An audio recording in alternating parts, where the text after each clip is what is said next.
Good afternoon सर्वांना. Western Maharashtra tax practice असोसिएशनचे सदस्य आणि बाकी पण जे व्हर्च्युअली जॉईन झालेले आहेत त्या सर्वांना खूप खूप मनापासून धन्यवाद. आता लॉकडाऊन उघडणार आहे 8 तारखेला आणि आज 6 तारीख आहे. तर एक वेबिनारची खूप मोठी सिरीज जी सुरू झाली होती आता ती पुढेही आपल्याला कंटिन्यू ठेवावं लागेल, परंतु फ्रिक्वेन्सी कशी राहील हे पण आपण बघूया. आता आपण ऑफिसच्या कामामध्ये पण लागलेलो आहोत. काही मेंबर्स ऑफिसवर आहेत, काही सध्या तरी घरी आहेत आणि त्यांनी जॉईन केलेलं आहे.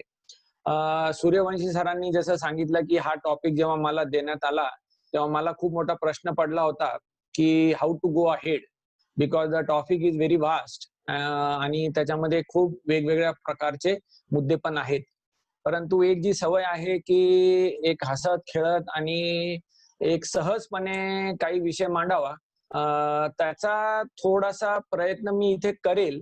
परंतु आजचा जो प्रेझेंटेशन आहे तो थोडा पेपर फॉर्मॅट मध्ये ठेवायचा असा आम्ही विचार केला सरांना विचारून, आणि तो आम्ही नंतर सर्क्युलेट पण करू तो पेपर.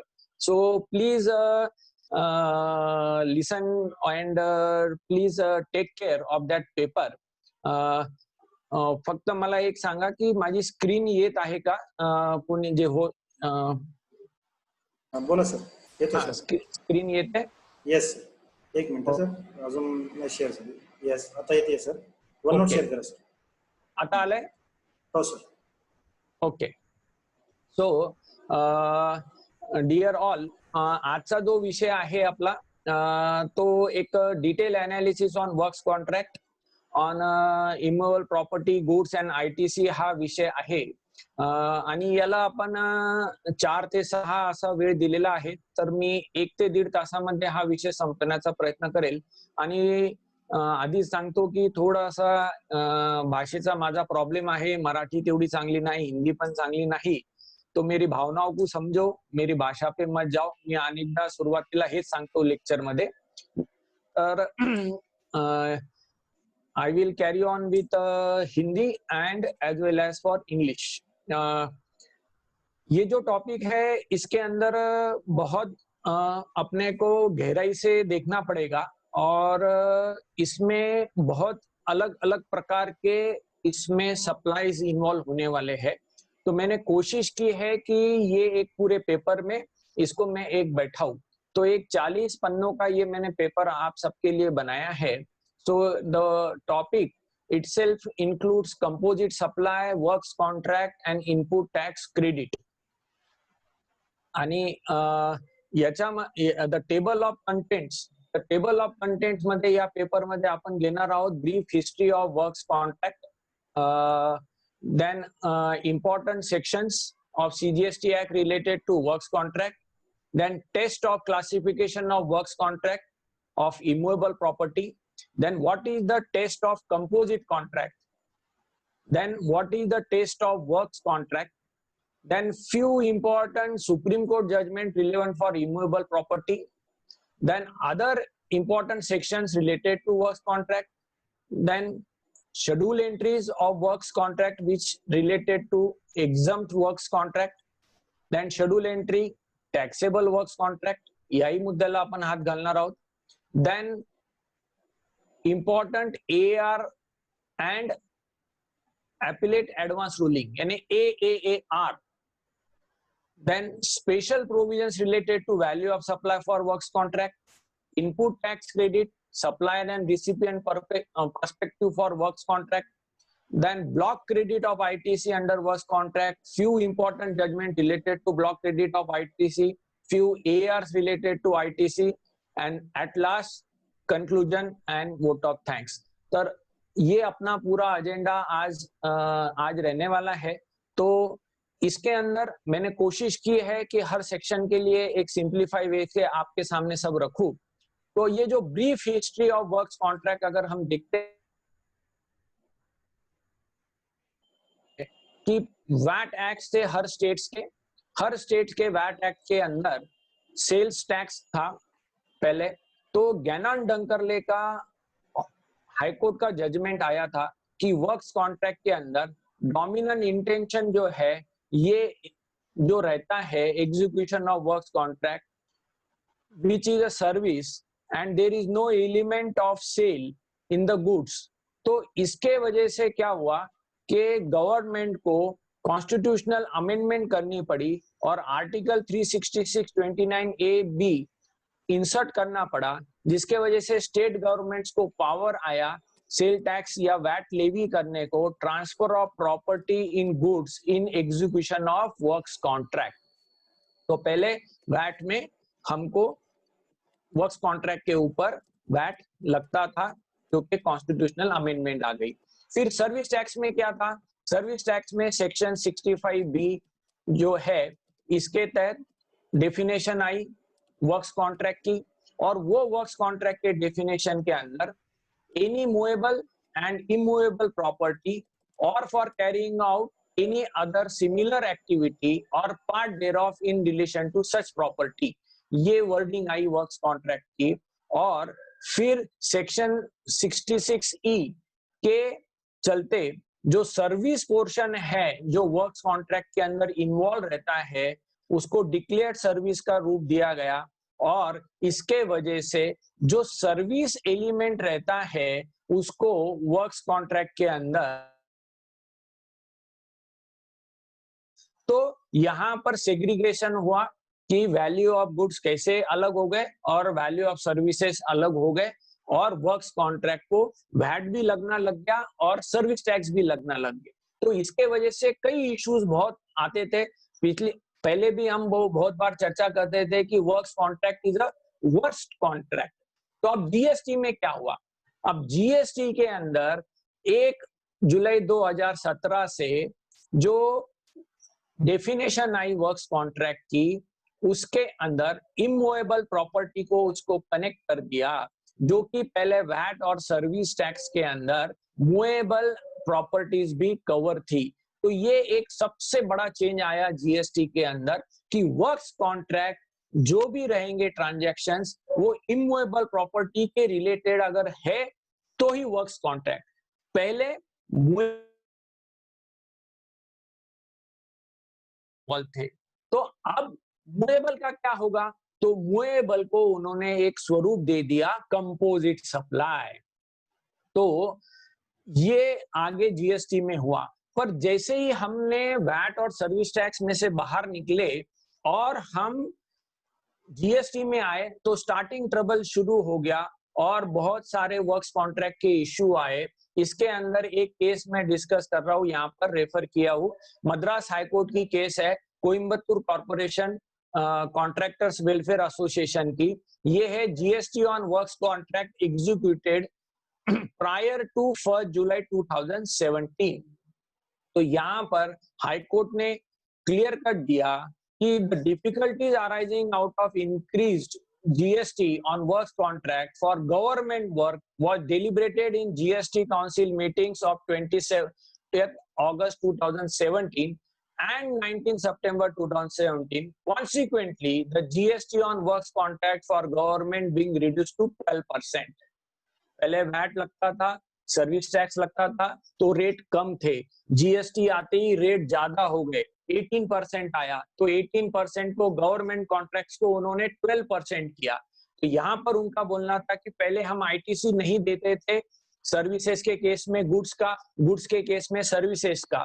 तो यहाँ पर दिस मूव मोर और less balances the taxes of the works contract in the pre-GST and post-GST. So the matter was set aside कि यस जो भी 1 जुलाई 2017 के पास बाद में काम होगा कॉन्ट्रैक्टर्स को ऑनगोइंग प्रोजेक्ट्स के अंदर जीएसटी भरना पड़ेगा। फिर रिसेंटली 1 फरवरी 2020 में इलाहाबाद हाईकोर्ट का भी एक जजमेंट है भीम दत्ता का, उसके अंदर भी यहाँ पर हाईकोर्ट ने क्लियर किया है कि ये रेलवे को सप्लाई करता था तो यहाँ पर वो 2% वैट लगाता था और सर्विस टैक्स उसको था नहीं, तो यहाँ पर अब उसको 12% रेट ऑफ टैक्स भरना पड़ रहा है। तो क्या, तो यहाँ पर हाईकोर्ट ने कहा there can not be any manner of doubt whatsoever that the writ petitioner will be liable to tax as per GST which is a works contract enacted on 12th अप्रैल 2017। यानी पहले के भी अगर वर्क्स कॉन्ट्रैक्ट है तो भी आपको बाद में अगर सर्विसेज प्रोवाइड की है, बाद में काम किया है, तो जीएसटी लगेगा। फिर दुर्गा प्रोजेक्ट्स का एक एआर है, ये एक इंपॉर्टेंट एआर है जिसको कर्नाटका स्टेट ने दिया था। ये था हमारे बिल्डर्स के केस में GST on partially completed flats. कुछ फ्लैट्स पहले बन गए थे और बाद में जीएसटी आने के बाद में कुछ सर्विसेज दिए, तो यहाँ पर उन्होंने क्लियर कट दे दिया था कि from 1 July 2017 onwards leviable to GST in proportionate to the services provided with effect from 1st जुलाई 2017। यानी जो फ्लैट पहले इनकम्प्लीट था तो जितना भी काम पहले हुआ होगा वो वैट और सर्विस टैक्स में गया, फिर बाद में जो बचा हुआ काम है उसके सर्विसेज आपने अभी दिए हैं तो अभी जीएसटी लगेगा। तो ये एक इंपॉर्टेंट था। तो वर्क्स कॉन्ट्रैक्ट भले ही हमको वैट और सर्विस टैक्स से जीएसटी में आया, पर वो स्टार्टिंग ट्रबल लेके आया। तो अब इसका जन्म ही ट्रबल सम है, यानी ये जो बेबी है इसका जन्म ही अगर ट्रबल से हुआ है तो ये आगे बड़ा भी ट्रबल सम ही होने वाला है। तो works contract remains as a works contract still in GST. अब हम देखते हैं sections of CGST act related to works contract. यहाँ पर मोस्ट इंपॉर्टेंट है डेफिनेशन ऑफ कंपोजिट सप्लाई, क्योंकि कंपोजिट सप्लाई ये एक वास्ट डेफिनेशन है और इसका पहले हमको पढ़ाई करना जरूरी है। जैसे हम बिल्डिंग बनाते हैं तो रहता है फाउंडेशन, तो वैसा ये वर्क्स कॉन्ट्रैक्ट का पूरा फाउंडेशन है कंपोजिट सप्लाई। तो what is that definition? The composite supply means a supply made to a taxable person to a recipient consisting of 2 and more taxable supplies। तो ये एक शब्द जो है बहुत इंपॉर्टेंट है, आप सब लोग आगे ध्यान रखो और मैं इसको आपको एक बड़े आराम से एक सिस्टमैटिक वे से आगे लेके जा रहा हूँ। और अगर यहाँ पर फंडामेंटली जो डेफिनेशंस है इसके ऊपर आप लोगों ने ध्यान दिया तो आगे आने वाले एआर जल्दी डाइजेस्ट होंगे, सिंप्लीफिकेशन हो जाएगा, आपको पूरा आगे इश्यूज ध्यान में आ जाएंगे। तो कंपोजिट सप्लाई मतलब ये है कि जहां पर सप्लाई किया है 2 और मोर टैक्सेबल सप्लाईज का, और ये नेचुरली बंडल्ड है and supplied in conjunction to each other and one of which is a principal supply.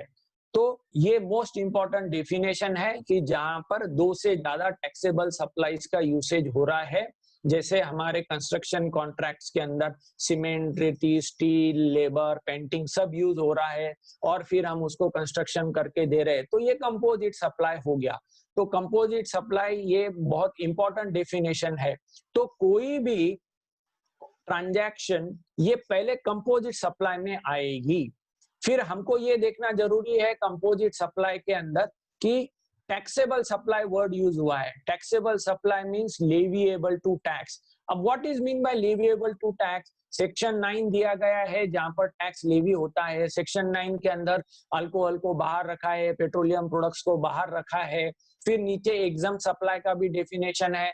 Exempt supply के अंदर नील रेट ऑफ टैक्स को इंक्लूड किया है, सेक्शन 11 का बोला है। तो और इसमें नॉन जीएसटी टैक्सेबल सप्लाई भी लिया है। तो इसका मतलब ये हुआ कि अगर कोई एग्जाम सप्लाई वाली ट्रांजैक्शन और टैक्सेबल सप्लाई दोनों एक हो जाती है तो वो कंपोजिट सप्लाई से बाहर हो जाएगी। अगर वो कंपोजिट सप्लाई से बाहर हो गई तो फिर उसका टैक्सेशन का क्या रहेगा? तो ये बहुत इंपॉर्टेंट एस्पेक्ट है हम सबके लिए जो आगे आप सबको ध्यान में रखना है। Now we come down to the most important definition that is of the works contract. ये जो वर्क्स कॉन्ट्रैक्ट की डेफिनेशन है ये हमारे को ध्यान में बहुत रखना जरूरी है।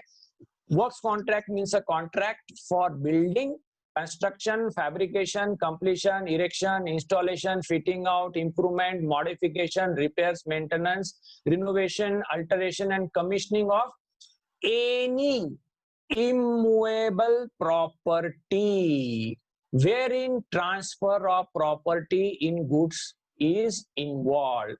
तो ये बहुत इंपॉर्टेंट है कि what is mean bye immovable property, what is mean bye goods and what is mean bye execution in the contract. तो ये सारी चीजें अगर रहेगी तो ही ये वर्क्स कॉन्ट्रैक्ट होगा, जिसमें कंस्ट्रक्शन आ गया, फैब्रिकेशन आ गया, और ये सारा इमूवेबल प्रॉपर्टी के संबंधित आया है। तो आगे भी देखेंगे हम कि what is mean bye immovable property. तो अब कंपोजिट कॉन्ट्रैक्ट के अंदर वो ट्रांजैक्शन आती है। अगर वो कंपोजिट कॉन्ट्रैक्ट है और अगर वो इमूवेबल प्रॉपर्टी का है तो वो वर्क्स कॉन्ट्रैक्ट के अंदर भी आ जाता है। तो ये बहुत इंपॉर्टेंट है कि वर्क्स कॉन्ट्रैक्ट के अंदर से मूवेबल प्रॉपर्टी को बाहर कर दिया और सिर्फ इमूवेबल प्रॉपर्टी को रखा है। और फिर और एक इंपॉर्टेंट सेक्शन है सेक्शन 7(1)(a। इसका जो शेड्यूल 2 है, शेड्यूल 2 के अंदर जो भी कंपोजिट सप्लाई है, जो वर्क्स कॉन्ट्रैक्ट रिलेटेड, इसको सर्विस ट्रीट कर दिया है। तो by all means all works contract are service. तो ये हमको ध्यान में रखना है। और अगर ये सर्विस हो जाती है सारे वर्क्स कॉन्ट्रैक्ट, तो इसमें रेट ऑफ टैक्स जो है गुड्स का हम यूज करते हैं, जिसको हम प्रॉपर्टी में ट्रांसफर करते हैं, उसकी जो वैल्यू है और जो सर्विसेज की वैल्यू है, ये दोनों ही कंपोनेंट एक साथ इंक्लूड हो जाते हैं और वो वैल्यू ऑफ सप्लाई में आते हैं। तो therefore irrespective of rate of tax on the goods being supplied during the course or execution of the works contract, the tax rate applied on the supply is a rate applicable on each works contract। मतलब ये हो गया कि goods भी अगर use हुए होंगे, services भी यूज हुई होंगी, तो उनकी पूरी टोटल वैल्यू करके उसका जो रेट ऑफ टैक्स है वर्क्स कॉन्ट्रैक्ट का, वो सर्विसेज के हिसाब से टैक्स होगा और उसके अलग अलग शेड्यूल एंट्रीज है। तो गुड्स के वैल्यूएशन से हम बाहर निकल गए वर्क्स कॉन्ट्रैक्ट के केस में। अब हम आते हैं इमूवेबल प्रॉपर्टी के डेफिनेशन की तरफ। जीएसटी के अंदर इमूवेबल प्रॉपर्टी की कोई डेफिनेशन दी गई नहीं है। इसके लिए हमको general clauses act 3 section 3 subsection 26 refer करना पड़ेगा। और यहाँ पर इमूवेबल प्रॉपर्टी की जो टर्म दी गई है, इसके हिसाब से अगर हम देखते हैं तो इट इंक्लूड्स, तो वर्ड क्या दिया है, it includes land benefit benefit to arise out of the land and the things attached to the land or permanently fastened to anything attached to the earth। तो ये बहुत इंपॉर्टेंट है कि उसके अंदर लैंड होनी चाहिए, जगह है, and benefits arise of the land है, then attached to the earth और परमानेंटली फास्टन। तो अगर ये डेफिनेशन को हम देखते हैं तो ये बहुत इंक्लूसिव डेफिनेशन है। और इसका जो इंटीग्रल पार्ट है, इसके अंदर सिविल स्ट्रक्चर जो है ये बहुत इंपॉर्टेंट रोल प्ले करेगा आगे। और पूरा जो आगे वर्क्स कॉन्ट्रैक्ट का झमेला है, ये सिविल स्ट्रक्चर के ऊपर जाके रुकेगा। तो वो जो सिविल स्ट्रक्चर है वो अटैच टू द अर्थ है क्या, तो वो इमूवेबल प्रॉपर्टी बनता है क्या, वो हमको देखना बहुत जरूरी है।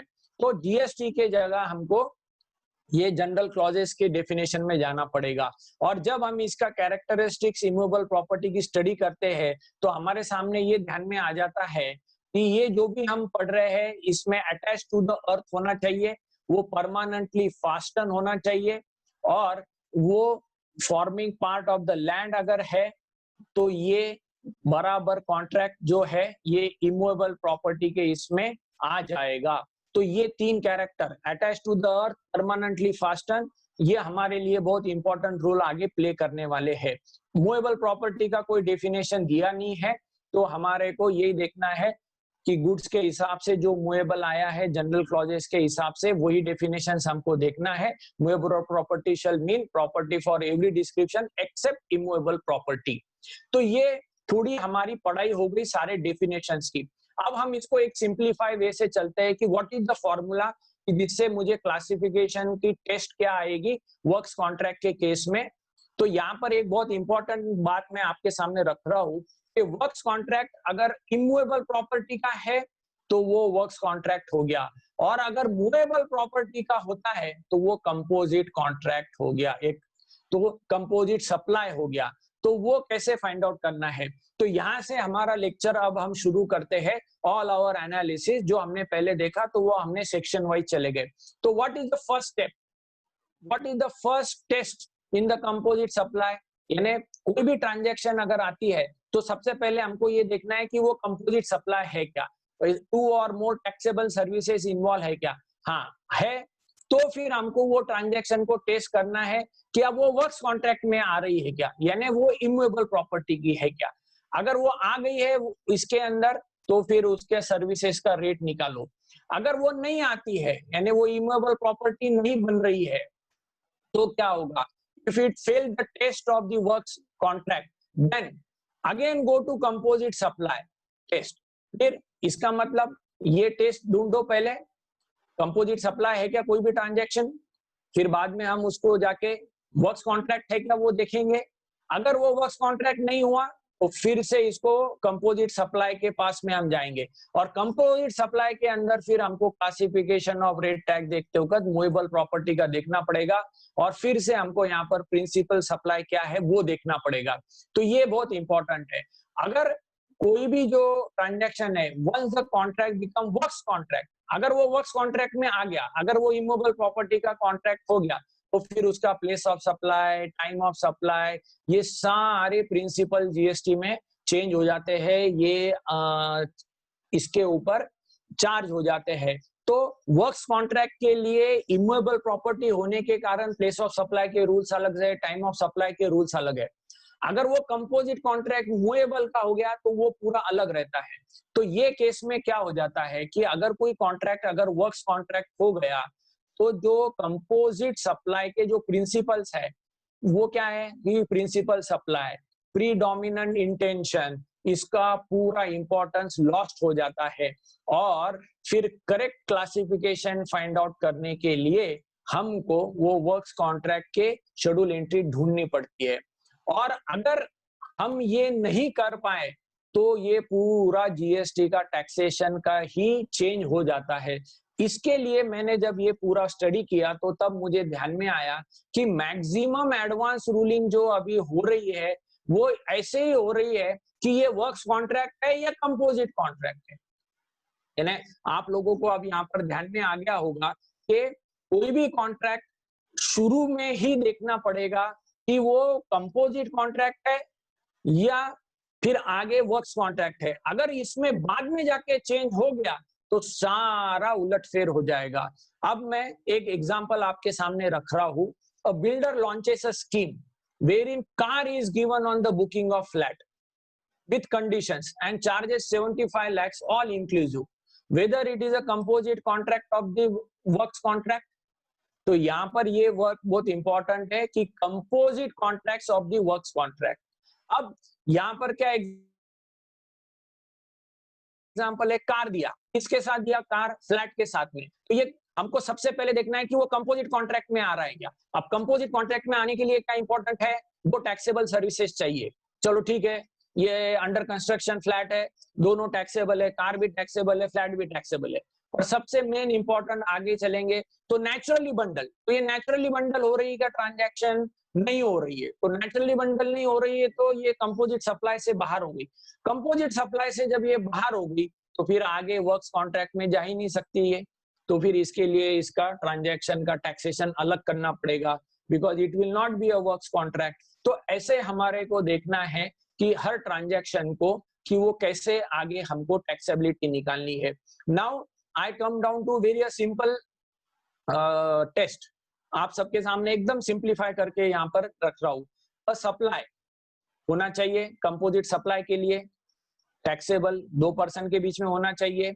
सबसे मेन जो वर्क कॉन्ट्रैक्ट ढूंढना है वो यहाँ पर आएगा हमारे लिए, कंसिस्टिंग ऑफ 2 और मोर टैक्सेबल सप्लाईज ऑफ गुड्स और सर्विसेज और बोथ और एनी कॉम्बिनेशन देयर ऑफ। अब यहाँ पर टैक्सेबल सप्लाईज वर्ड यूज किया गया है। हमने देखा कि what is mean bye taxable supply, फिर इसको नेचुरली बंडल की भी टेस्ट अप्लाई करना है, फिर वो एक मेक के साथ में जाना चाहिए। जैसा हमने देखा कार और फ्लैट एक नहीं जा सकते, ऑर्डिनरी कोर्स ऑफ बिजनेस में होना चाहिए और फिर उसमें का एक प्रिंसिपल सप्लाई होना चाहिए। तो अब अगर यहाँ पर देखेंगे हम तो एक बहुत बड़ा आगे AR आया है, एडवांस रूलिंग आई है, वो मार्क की एडवांस रूलिंग आई है। ये मार्क्यू का advance ruling development of plots के ऊपर है। डेवलपमेंट ऑफ प्लॉट्स को उन्होंने सर्विसेज में यूज करके टैक्सेबिलिटी की है। तो this is the one of the biggest issue which we will be facing hereforth. तो इसको भी मैंने आगे डिस्कस किया है। अब मैं और एक सिंपल क्वेश्चन डाल रहा हूँ सबके लिए। Car parking space, one time charges with under construction flat. पहले उसने कार दिया था, चलो अब ये क्या है, कार पार्किंग की स्पेस दी है, वन टाइम चार्जेस कलेक्ट किए कि हम आपको फ्लैट भी दे रहे हैं, आपको नीचे एक कार पार्किंग की जगह देंगे। तो ये क्या होगा, yes it will become a space, it can go with the construction of flat. तो इसके लिए ये दोनों टैक्सेबल सर्विसेज हो गई, ये नेचुरली बंडल हो गई, तो ये कंपोजिट कॉन्ट्रैक्ट में चला गया, तो ये वर्क्स कॉन्ट्रैक्ट में चला जाएगा। अब एक नेक्स्ट एग्जांपल में ले रहा हूं, sale of building along with movable furniture. ये पूरी बिल्डिंग रेडी है और मैं अब इसको बेच रहा हूं, फर्नीचर के साथ बेच रहा हूं, तो क्या होगा, अब building is a immovable property, immovable property होने के नाते ये out of taxability of GST है। मूवेबल है फर्नीचर, तो ये कंपोजिट सप्लाई में नहीं जाता, कंपोजिट सप्लाई में नहीं गया तो ये वर्क्स कॉन्ट्रैक्ट में नहीं जाता। अब बहुत इंटरेस्टिंग क्वेश्चन डाल रहा हूं मैं, फ्रेट चार्जेस चार्ज से in invoice separately before delivery of goods, क्या होता है, यहां पर वैल्यू ऑफ सप्लाई का सेक्शन 15C आता है, वहां पर वो ये बोलता है कि it's become value of supply of goods. अगर आप देखोगे तो यहाँ पर freight charges is a separate and goods are separate. तो ये कंपोजिट कॉन्ट्रैक्ट हुआ क्या, तो ये कंपोजिट कॉन्ट्रैक्ट तो हुआ ही है, और भले ही मैं इसको सेपरेटली भी अगर ले रहा हूं, मैं सेपरेटली चार्ज भी कर रहा हूं, तो भी सेक्शन 15 के हिसाब से, सी के हिसाब से वो वैल्यू ऑफ सप्लाई में forcefully by deeming fiction add हो जाता है। तो मतलब क्या हुआ कि कोई कंपोजिट सप्लाई नहीं भी अगर है, पर अगर वैल्यू ऑफ सप्लाई के हिसाब से जो चार्जेस है, फ्रेट है, कमीशन है, anything done before delivery of goods है, जैसे interest, late payment of amount, interest हम वसूल करते हैं, उसका क्या होगा, whether it is a composite supply नहीं, पर वैल्यूएशन के लिए क्या हो जाता है कि आपने इंटरेस्ट वसूल किया है, लेट सप्लाई का पैसा आपको मिला, तो उसके ऊपर भी आप जीएसटी भरो। तो ये कंपोजिट सप्लाई नहीं होता है, फिर भी उसको जोड़ देते हैं, यानी उसको बंडल कर दिया है। तो ये भी एक इंपॉर्टेंट एस्पेक्ट है जो सब लोगों ने ध्यान में रखना है। Now what is the test of works contract. चलो हमारे ऊपर के एग्जांपल के हिसाब से कार पार्किंग जो हमने फ्लैट के साथ दी, ये कंपोजिट सप्लाई हो गया। अब वो वर्क्स कॉन्ट्रैक्ट है क्या, ये देखना है। तो इसके लिए तो सबसे पहले कि एक कॉन्ट्रैक्ट होना चाहिए, वो building construction, fabrication, completion, erection और मॉडिफिकेशंस, रिपेयर्स, मेंटेनेंस, इसका होना चाहिए। और सबसे मेन, ये जो कुछ भी एक्टिविटी हम कर रहे हैं, ये पूरी की पूरी एक्टिविटी जो है ये इमूवेबल प्रॉपर्टी की होनी चाहिए और उसमें गुड्स इन्वॉल्व होने चाहिए। यानी अगर प्योर सर्विसेज है तो भी ये वर्क्स कॉन्ट्रैक्ट के बाहर निकल जाएगा। तो इमूवेबल प्रॉपर्टी यानी क्या, ये अगर हम देखते हैं, जो पहले हमने डेफिनेशन देखी थी, तो यहाँ पर बहुत सारे इश्यूज आए हैं। इमूवेबल प्रॉपर्टी जीएसटी में डिफाइन नहीं रहने से अब ये इश्यूज हमको पुराने दूसरे लॉज में भी देखना पड़ रहा है, और कई सारे केसेस और एआर्स इसके संबंधित आ रहे हैं। अब इमूवेबल प्रॉपर्टी के 3 टुकड़े हमने किए थे। पहला तो एक लैंड हो जाता है, जिसके ऊपर मेरे ख्याल से सब पार्टिसिपेंट्स को ज्यादा इशू नहीं होगा। फिर बिल्डिंग, बिल्डिंग के अंदर कंप्लीटेड बिल्डिंग है तो वो इमूवेबल प्रॉपर्टी हो जाती है, अंडर कंस्ट्रक्शन है तो नहीं होती। और सबसे ज्यादा प्रॉब्लम ये है, यानी यही एक इशू है अदर सिविल स्ट्रक्चर, ये crux of the all matter है। जो भी आप आगे देखोगे तो ये इमूवेबल प्रॉपर्टी का जो झगड़ा चल रहा है वो इन्हीं अदर सिविल स्ट्रक्चर के ऊपर ही चल रहा है, क्योंकि ये सिविल स्ट्रक्चर जो है ये बिल्डिंग का पार्ट हो गया तो इमूवेबल प्रॉपर्टी, अगर ये प्लांट एंड मशीनरी का पार्ट हो गया तो क्या, फिर वो प्लांट एंड मशीनरी का फाउंडेशन है तो ये सिविल स्ट्रक्चर है, तो फिर उसको बाहर करो। फिर आगे आईटीसी के जब हम रूल्स देखेंगे, सेक्शन देखेंगे, तो वहां पर इसके ऊपर अलग ही डिबेट है। अब इसको मुझे आपके सामने एक छोटा सा सिंप्लीफाइड क्वेश्चन रखना है, a turnkey contract of engineering and construction of electrical pole. तो यहाँ पर क्या बन रहा है, इलेक्ट्रिकल पोल बन रहा है, उसका कंस्ट्रक्शन भी है, इंजीनियरिंग भी है। Given in the tender in which works and value is separately mentioned of each works, यानी यहाँ पर पोल का प्राइस भी अलग से दिया है, कंस्ट्रक्शन का प्राइस अलग से दिया है, इंजीनियरिंग सर्विसेज का प्राइस अलग से दिया है, एक ट्रंकी प्रोजेक्ट दिया है, पर हर एक टेंडर के अंदर उसका वैल्यू अलग अलग अलग अलग लिखा है। कि पोल इतने लगेंगे उसका वैल्यू, इतने का वायर लगेगा इतना वैल्यू, इतने के सीमेंट लगेगा उसका वैल्यू, इतने के सर्विसेज लगेंगे, तो ये क्या होगा? तो ये क्वेश्चन आप सब लोग ध्यान में रखो, क्योंकि आगे इसका जवाब हमको मिलेगा। और बड़ा इंटरेस्टिंग है कि कंपोजिट सप्लाई में डालना है इनको, तो अथॉरिटीज उसको ठूस के डाल देगी, और उनको लगा कि इसको कंपोजिट सप्लाई से बाहर निकालना है तो उसको बाहर भी निकाल रही है। बड़े ही अजीब एआरस आगे दिए हुए है, पर हमको ये देखना जरूरी है कि वो डिविजिबल कॉन्ट्रैक्ट हो रहा है तो फिर वो कंपोजिट से बाहर हो जाता है क्या?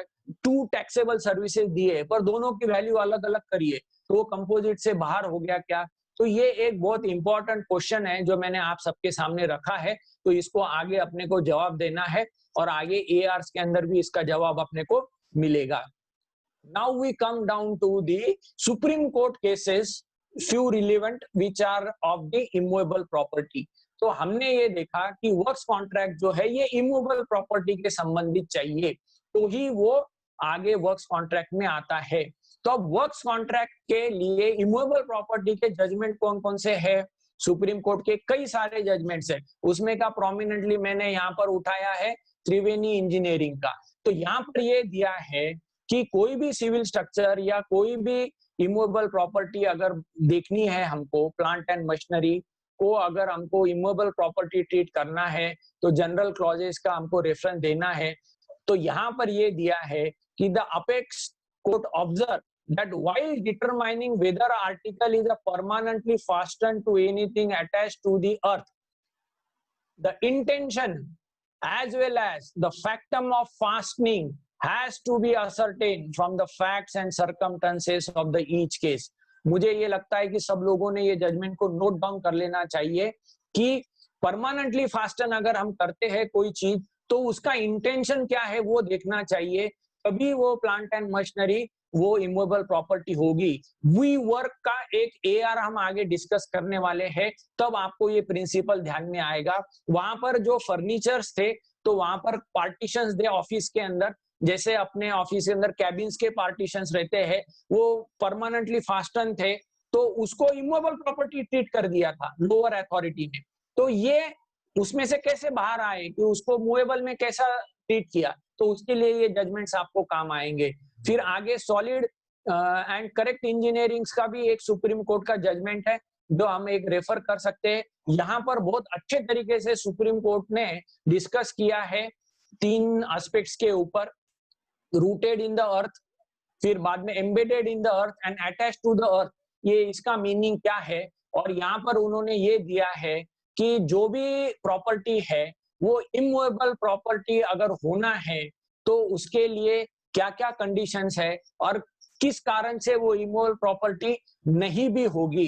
तो यहाँ पर उन्होंने दिया है hence cannot be termed as a immovable property from the following reason, यानी प्लांट एंड मशीनरी को उन्होंने यहाँ पर इमूवेबल प्रॉपर्टी नहीं ट्रीट किया। तो क्यों नहीं ट्रीट किया?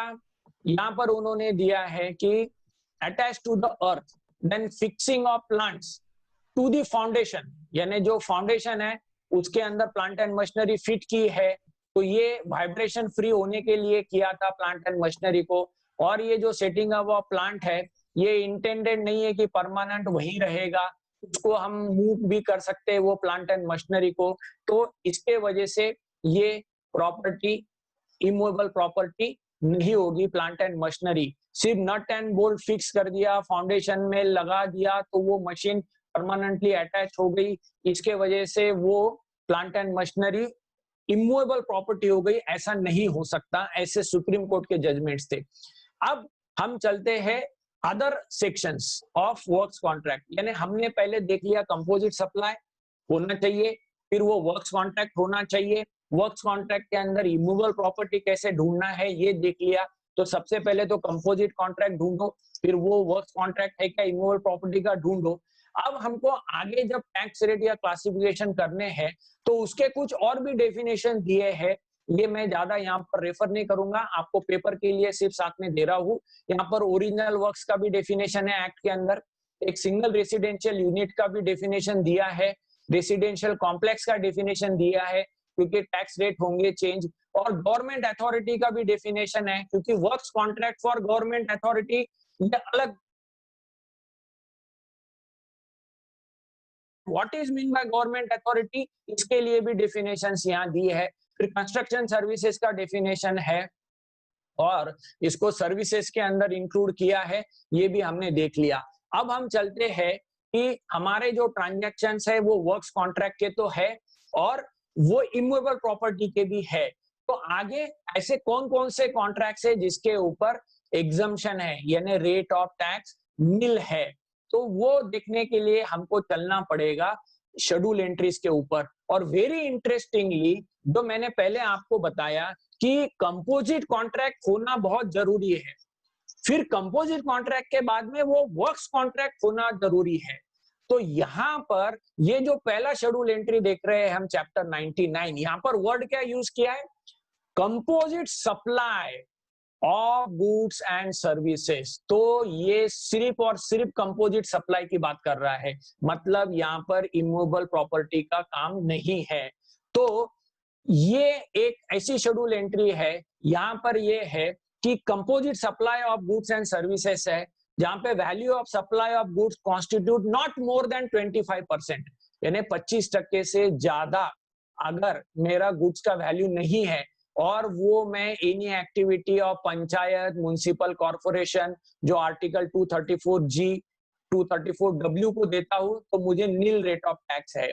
तो मतलब पुणे महानगर पालिका, पिंपरी महानगर पालिका, इनको अगर अपन कोई कंपोजिट सप्लाई दे रहे हैं, सर्विसेज दे रहे हैं, तो वो ये देख सकते हैं कि नील रेट ऑफ टैक्स लग रहा है क्या नहीं लग रहा है। अब यहाँ पर क्या दिया है, कंपोजिट कॉन्ट्रैक्ट वर्ड है, यहाँ पर वर्क्स कॉन्ट्रैक्ट वर्ड नहीं है।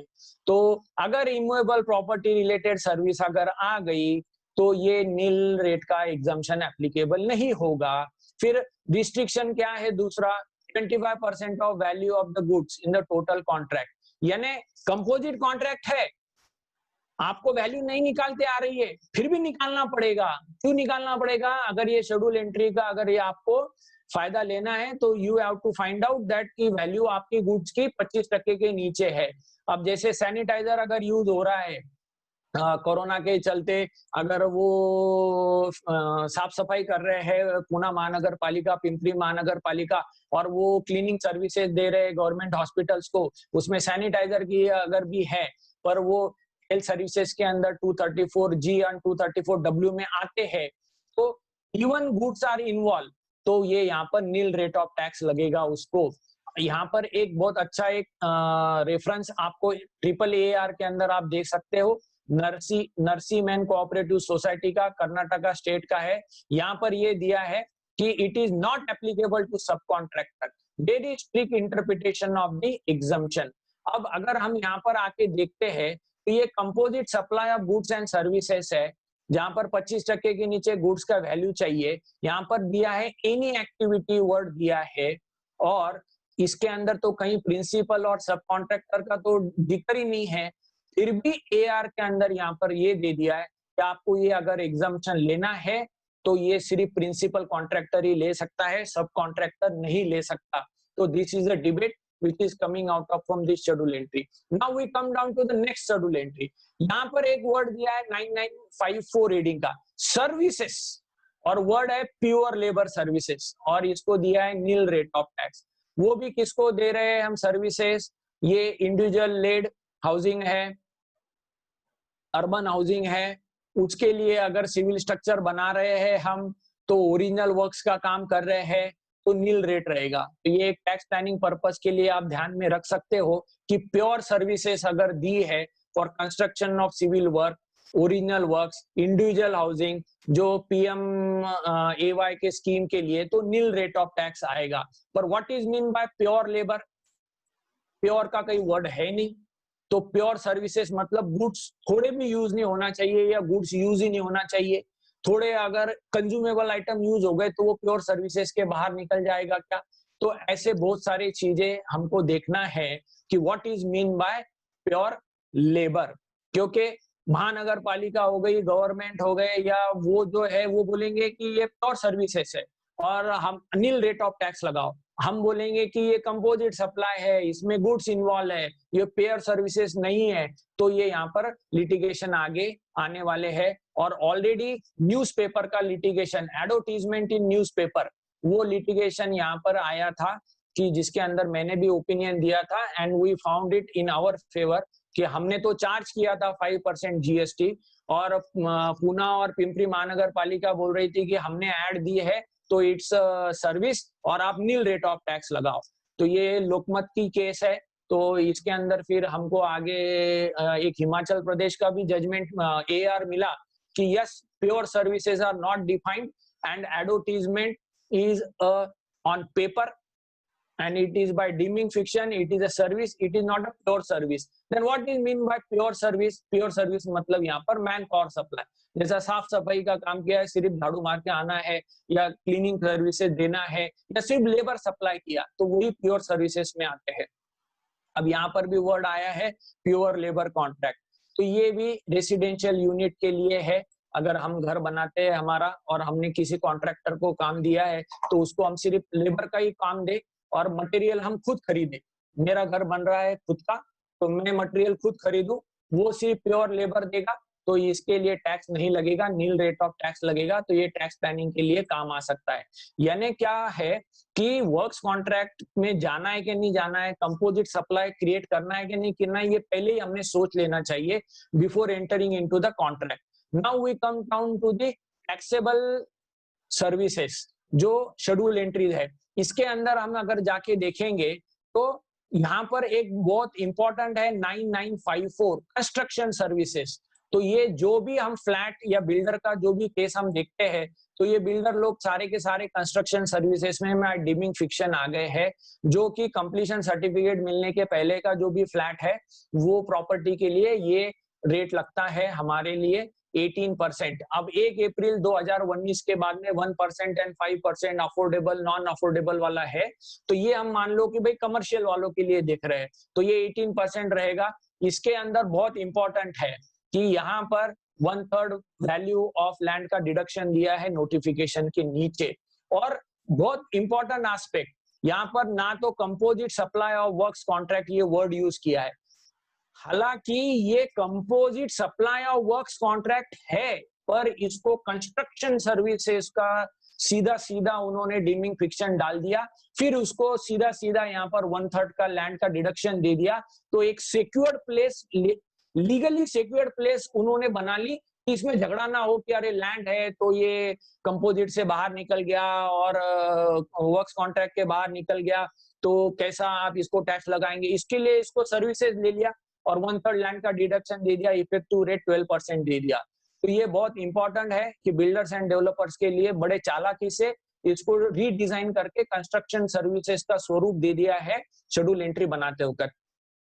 अब आगे की जितने भी शेड्यूल एंट्रीज हम देख रहे हैं उसमें आप सब लोग एक बहुत गौर से देखिए कि ये वर्ड ही आपको मिल रहा है। क्या वर्ड मिल रहा है हमको? Composite supply of works contract. ये दोनों वर्ड साथ में चल रहे हैं। जो भी शेड्यूल एंट्री आप देखोगे अगर वो इमूवेबल की है तो ये वर्डिंग आपको मिलेगी ही मिलेगी। तो ये एक शेड्यूल एंट्री है जहां पर 18% रेट ऑफ टैक्स है, ये रेसिडुअल शेड्यूल एंट्री है। जो भी इमूवेबल प्रॉपर्टी का वर्क्स कॉन्ट्रैक्ट रहेगा अगर कहीं पे भी मेंशन नहीं है तो यहाँ पर 18% रेट ऑफ टैक्स लगेगा। फिर दूसरी शेड्यूल एंट्री चलते हैं हम, यहाँ पर भी देखिए आप शुरुआत में दे दिया composite supply of works contract.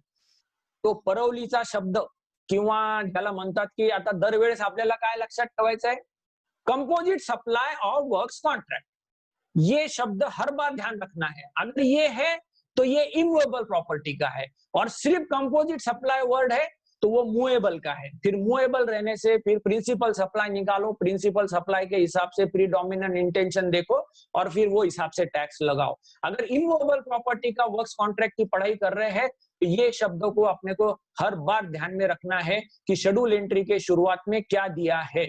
तो ये भी एक इमूवेबल प्रॉपर्टी का सप्लाई हो गया। ये किसके लिए है? Any supplier. ये क्या कर रहा है? ये सप्लाई कर रहा है। किसको सप्लाई कर रहा है? गवर्नमेंट को सप्लाई कर रहा है। क्या सप्लाई कर रहा है? ये दे रहा है erection, commissioning, installation, alteration, of. तो ये ऑफ शब्द बहुत इंपॉर्टेंट है। तो ये कोई ऑब्जेक्ट के लिए यूज हो रहा है। तो जैसे हिस्टोरिकल मॉन्यूमेंट है, कैनल है, डैम्प है, पाइपलाइन है, सेवरेज ट्रीटमेंट है, फिर ये सर्विसेज अगर हम दे रहे हैं तो ये 12% में जाएगा। यानी इमूवेबल प्रॉपर्टी की अगर हम सर्विसेज दे रहे हैं, कंपोजिट कॉन्ट्रैक्ट की गवर्नमेंट को दे रहे हैं, और वो हिस्टोरिकल मॉन्यूमेंट, डैम्प और irrigation, other than irrigation work यहाँ पर दिया है। तो ये बहुत इंपॉर्टेंट है यहाँ पर कि what is mean by other than irrigation. तो आगे एक वर्क्स कॉन्ट्रैक्ट की, एक आगे अर्थ कॉन्ट्रैक्ट की एक डेफिनेशन है, तो वहां पर हमको इसका फिर से एक अलग से आने वाला है। तो ये 12% के रेट में जाती है जो पीडब्ल्यूडी को वगैरह हम सर्विसेज देते हैं। फिर यहाँ पर वापस वर्ड यूज हो गया composite supply of works contract, supplied by way of bridge के लिए दिया है। यहाँ पर एनी सप्लायर कोई भी हो सकता है, ये रेसिपिएंट कोई भी हो सकता है, रेसिपिएंट कैन एनीबॉडी, क्योंकि यहाँ पर दिया है general public, use for general public. तो यानी अगर किसी को प्राइवेट में भी कॉन्ट्रैक्ट दिया है रास्ता बनाने का, टनल बनाने का, तो भी 12% में आना चाहिए अगर वो जनरल पब्लिक के लिए यूज हो रहा है तो। फिर ओरिजिनल वर्क्स अगर है, ये राजीव गांधी आवास योजना, अगर जवाहरलाल नेहरू आवास योजना है तो वहां पर भी आएगा। फिर यहाँ पे सिविल स्ट्रक्चर है, इसके अंदर इन सेतु डेवलपमेंट ऑफ स्लम्स का है, जिसको हम बोलते हैं कि प्रधानमंत्री गरीब आवास योजना के अंदर वो स्लम डेवलपमेंट वाले कोई कॉन्ट्रैक्ट है। फिर उसमें सिविल स्ट्रक्चर्स है, बेनिफिशियरी लेड हाउसिंग है प्रधानमंत्री आवास योजना के अंदर। फिर ईडब्ल्यूएस की हाउसिंग है। फिर बाद में इसके अंदर क्रेडिट लिंक वाली कोई हाउसिंग है, एमआईजी एलआईजी हाउसिंग है। फिर pollution control and effluent treatment plant, ये भी एक बहुत इंपॉर्टेंट है, पर यहाँ पर कंडीशन क्या दिया है, except located as a part of factory. यानी ये जो pollution control board effluent treatment plant है, ये यहाँ पर होना चाहिए प्लांट के अंदर, फैक्ट्री के अंदर। और फ्यूनरल एंड ब्यूरल ये दिए है सिविल स्ट्रक्चर। और एक इंपॉर्टेंट दिया है, कोई ट्रस्ट बनाई है इनकम टैक्स के हिसाब से 112A है, और वो मिड डे मील का अगर काम कर रहे हैं, उनके लिए कोई बिल्डिंग बनाते हैं, तो ये केस के अंदर सर्विस जो वर्क्स कॉन्ट्रैक्ट होगा वो वर्क्स कॉन्ट्रैक्ट 12% से होगा। तो what is the crux of the matter, ये सिविल चैप्टर, सिविल कंस्ट्रक्शंस रहेंगे, इसमें पीएमजीएवाई वगैरह रहेंगे, रोड के रिलेटेड भी है। अब सबसे मेन है applicable to the subcontractor और नॉट, क्योंकि यहाँ पर एक इंपॉर्टेंट दिया है बाय वे ऑफ, बाय यानी सप्लाइड बाय, और यहाँ पर दिया हुआ है ऑफ, यानी कोई भी एनी सप्लायर अगर वो सप्लाई कर रहा है ये प्रकार के सर्विसेज ऑफ ब्रिज, टनल, तो यहाँ पर कहीं प्रिंसिपल और सब कॉन्ट्रैक्टर का बाइफर्केशन नहीं है। तो फिर ये 12% का सब कॉन्ट्रैक्टर को अप्लीकेबल होना चाहिए कि नहीं होना चाहिए, ये भी हमको आगे देखना है। इसका क्वेश्चन आगे एआरस के अंदर मिल जाएंगे। अब थोड़ा आगे हम फास्ट चलते हैं। फिर यहाँ पर एक शेड्यूल एंट्री है, composite supply of works contract, ये भी 12% चार्ज कर रही है, पर ये काय के लिए है, original works pertaining to railways, single residential house in a residential complex, जहां पर 60 स्क्वायर फीट के नीचे वाले है, अफोर्डेबल हाउसिंग वाला है, यानी जो भी अफोर्डेबल हाउसिंग के अंदर 50% के ऊपर अगर अफोर्डेबल हाउसिंग है, तो ये केस के अंदर जो कॉन्ट्रैक्टर रहता है वो 12% लगाता है हमको। अगर वो रेलवे को भी दे रहा है तो 12% लगाएगा। पर इसके अंदर बहुत इंपॉर्टेंट है कि इन्होंने रिपेयर्स मेंटेनेंस सर्विसेज ये वर्ड यहाँ पर लिए नहीं है, और ये एग्रीकल्चर प्रोसेसिंग के लिए अगर वेयर हाउस बन रहा है तो उसको भी एप्लीकेबल हो रहा है। एक एबीबी का एआर है इसके ऊपर, आप देख सकते हो। और फिर से एक क्वेश्चन आता है एप्लीकेबिलिटी टू सब कॉन्ट्रैक्टर और नॉट। तो ये एक सर्विसेज थी, और यहाँ पर उन्होंने मैकेनाइज फूड ग्रेन हैंडलिंग को भी यूज किया है, और warehousing of agriculture produce, यानी एग्रीकल्चर प्रोड्यूस या कोल्ड स्टोरेज बन रहा है किसी का और उसको कॉन्ट्रैक्टर को हम काम देते हैं तो 12% में जाएगा। फिर यहाँ पर वापस composite supply of works contract use किया है, 12% रेट लगेगा। ये किसको जा रहा है, एनी सप्लायर दे रहा है, ये गवर्नमेंट को सर्विसेज हम दे रहे हैं, स्पेसिफाइड इमूवेबल प्रॉपर्टी के लिए है, और ये सिविल स्ट्रक्चर जो रहेंगे ये एजुकेशन वगैरह उसके लिए यूज होंगे, क्योंकि यहाँ पर दिया है अदर देन कॉमर्स, इंडस्ट्री और एनी अदर बिजनेस। तो एजुकेशन के लिए अगर हम जैसे गवर्नमेंट की कोई स्कूल वगैरह बन रही है तो वहां पर 12% रेट से वो वर्क्स कॉन्ट्रैक्ट सर्विसेज को चार्जिंग होगी। अब हम देखते हैं कंपोजिट सप्लाई वर्क्स कॉन्ट्रैक्ट जो 5% वाला है। ये बड़ी इंटरेस्टिंग शेड्यूल एंट्री है। यहाँ पर एक अर्थ वर्क का नाम दिया है, यहाँ पर इन्हें they have distinguish it's a earth work. Earth work मतलब क्या कि जिसके अंदर 75% एंड मोर जो है ये अर्थ वर्क का काम है, जो इरिगेशन में रहता है, जैसे मट्टी इधर से उधर सरकाना, तो ये एक हो गया। तो यहाँ पर अर्थ वर्क का जो डेफिनेशन है ये सोमा मोहिते का जॉइंट वेंचर का महाराष्ट्र का एआर है, जिसके अंदर आप लोग देख सकते हैं अर्थ वर्क का डेफिनेशन क्या है। और यहाँ पर बहुत इंपॉर्टेंट एआर है क्योंकि यहाँ 5% का एग्जाम्पशन किसको एप्लीकेबल होगा किसको नहीं एप्लीकेबल होगा इसकी डिटेल में स्टडी की है। तो यहाँ पर क्या कर दिया है कि ये वर्क कॉन्ट्रैक्ट है, ये कंपोजिट कॉन्ट्रैक्ट भी है, पर यहाँ पर वैल्यूएशन का लिमिट ला दिया कि इसके अंदर अर्थ वर्क जो है ये 75% से ज्यादा होना चाहिए। तो बड़ा इंटरेस्टिंग तरीके से इन्होंने शेड्यूल एंट्री के अंदर ही ऐसे कंडीशन ला दिए कि फिर से स्प्लिट करना पड़ रहा है। यानी पहले वो इंडिविजुअल कॉन्ट्रैक्ट थे, इसके लिए कंपोजिट में गए, वर्क्स कॉन्ट्रैक्ट में गए, आप बोलते फिर से डिवाइड करो अगर इसका बेनिफिट लेना है तो। फिर आगे एक associated service oil and gas का शेड्यूल एंट्री है, 12% है, इसके लिए हम ज्यादा रेफर नहीं करेंगे। फिर बाद में वापिस कंपोजिट सप्लाई का एक है एंट्री जहां पर स्पेसिफिकली दिया है कि ये सब कॉन्ट्रैक्टर और मेन कॉन्ट्रैक्टर को एप्लीकेबल होगा आइटम 3 से लेके 6 तक का। तो ये यहाँ पर सब कॉन्ट्रैक्टर जो गवर्नमेंट्स को हम कॉन्ट्रैक्ट दे रहे हैं उनके लिए एप्लीकेबल होगा। पर यहाँ पर इंपॉर्टेंट है कि फर्स्ट लेवल सब कॉन्ट्रैक्टर को ही होगा। यानी गवर्नमेंट ने ए को कॉन्ट्रैक्ट दिया, ए ने बी को दिया तो बी तक ही सीमित रहेगा, बी ने अगर आगे सी को दिया तो नहीं रहेगा। और एक एपिलेट एडवांस रूलिंग का भी जजमेंट है श्री कंस्ट्रक्शन का जो हमारे फेवर के अंदर है और वो महाराष्ट्र स्टेट का एआर है सब कॉन्ट्रैक्ट्स के ऊपर। यू कैन रेफर इट, वो भले ही रेलवे का रहा तो भी अपने लिए ये फायदेमंद एआर होता है। फिर बाद में यहाँ पर सब कॉन्ट्रैक्टर ने के सर्विसेज के लिए भी दिया है और ये किसके लिए दिया है 5%, यानी अर्थ वर्क जो कर रहे हैं हम उसके अंदर अगर हम सब कॉन्ट्रैक्ट करते हैं तो भी 5% मिलेगा फॉर दैट फर्स्ट सब कॉन्ट्रैक्टर। तो सब कॉन्ट्रैक्टर के लिए 2 शेड्यूल एंट्री सेपरेटली आई है। फिर हाउसकीपिंग, प्लम्बिंग, कारपेंटिंग सर्विसेज अगर हम देते हैं ई कॉमर्स ऑपरेटर के थ्रू तो वहां पर वो 5% में जाता है, वो ई कॉमर्स ऑपरेटर के लिए ये स्पेसिफिक शेड्यूल एंट्री है। फिर बाद में इसके अलावा अगर कोई कंस्ट्रक्शन सर्विसेज अगर आ जाती है जो मूवेबल प्रॉपर्टी के रिलेटेड है तो रेसिडुअल शेड्यूल एंट्री 18% में वो जाएगा। और सबसे लास्ट इसके अंदर आगे दिया है कि 18% की शेड्यूल एंट्री है जहां पर इंजीनियरिंग कॉन्ट्रैक्ट्स है, जहां पर इंस्टॉलेशन है, जहां पर टेक्निकल सर्विसेज है, वो सारे जो भी कॉन्ट्रैक्ट्स रहेंगे बायोगैस के, सोलर जनरेशन के, विंड मिल्स के, ये वेस्ट के, ओशन वेव्स के, एनर्जी के डिवाइसेस के, ये सारे के सारे 18। वेरी इंटरेस्टिंग, सोलार को उन्होंने डिवाइड किया है कि 70% आपका गुड्स रहेंगे एनर्जी कॉन्ट्रैक्ट को टर्नकी और सर्विसेज के लिए 30% का नोटिफिकेशन, तो उसके लिए ये शेड्यूल एंट्री है। तो यहाँ पर हमने टैक्सेबिलिटी के सारे शेड्यूल एंट्री देख लिए। तो अब यहाँ पर हमको ध्यान में आ गया कि जो इमूवेबल प्रॉपर्टी के वर्क्स कॉन्ट्रैक्ट है उनको नाम दिया है composite supply of works contract. ये हमारे हो गए सारे के सारे इमूवेबल प्रॉपर्टी के।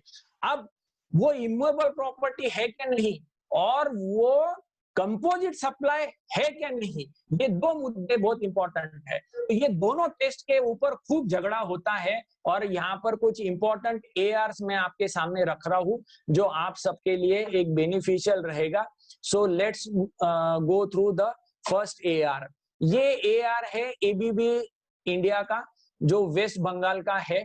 और मैं आपको एक चीज बता दूं कि जो एडवांस रूलिंग रहती है वो उस स्टेट के लिए लागू होना जरूरी है और वो भी उसी एप्लीकेंट के लिए लागू होना जरूरी है। अगर कोई उस स्टेट का दूसरा भी एप्लीकेंट है तो he may not apply the AR principle. तो एडवांस रूलिंग का आपको कितना यूज करना है ये अपने सबने लीगली सोच के रहना है। एक की एडवांस रूलिंग दूसरे को applicable in principle for legal benefit आप लेना है तो ले सकते हो, पर by law it is not applicable. एक स्टेट के महाराष्ट्र की एआर दूसरा स्टेट मना भी कर सकता है कि मैं उसको रेफर नहीं करूंगा, पर महाराष्ट्र के अंदर एक थोड़ा सा हमको एक ये बोलते कि रास्ता तो मिलता है चर्चा करने के लिए। तो इसके लिए मैं एआर आपके सामने रख रहा हूं। वन में not legally bind AR on himself, but you can study the AR to know what is the crux of the matter and whether my facts and figures are the same or not.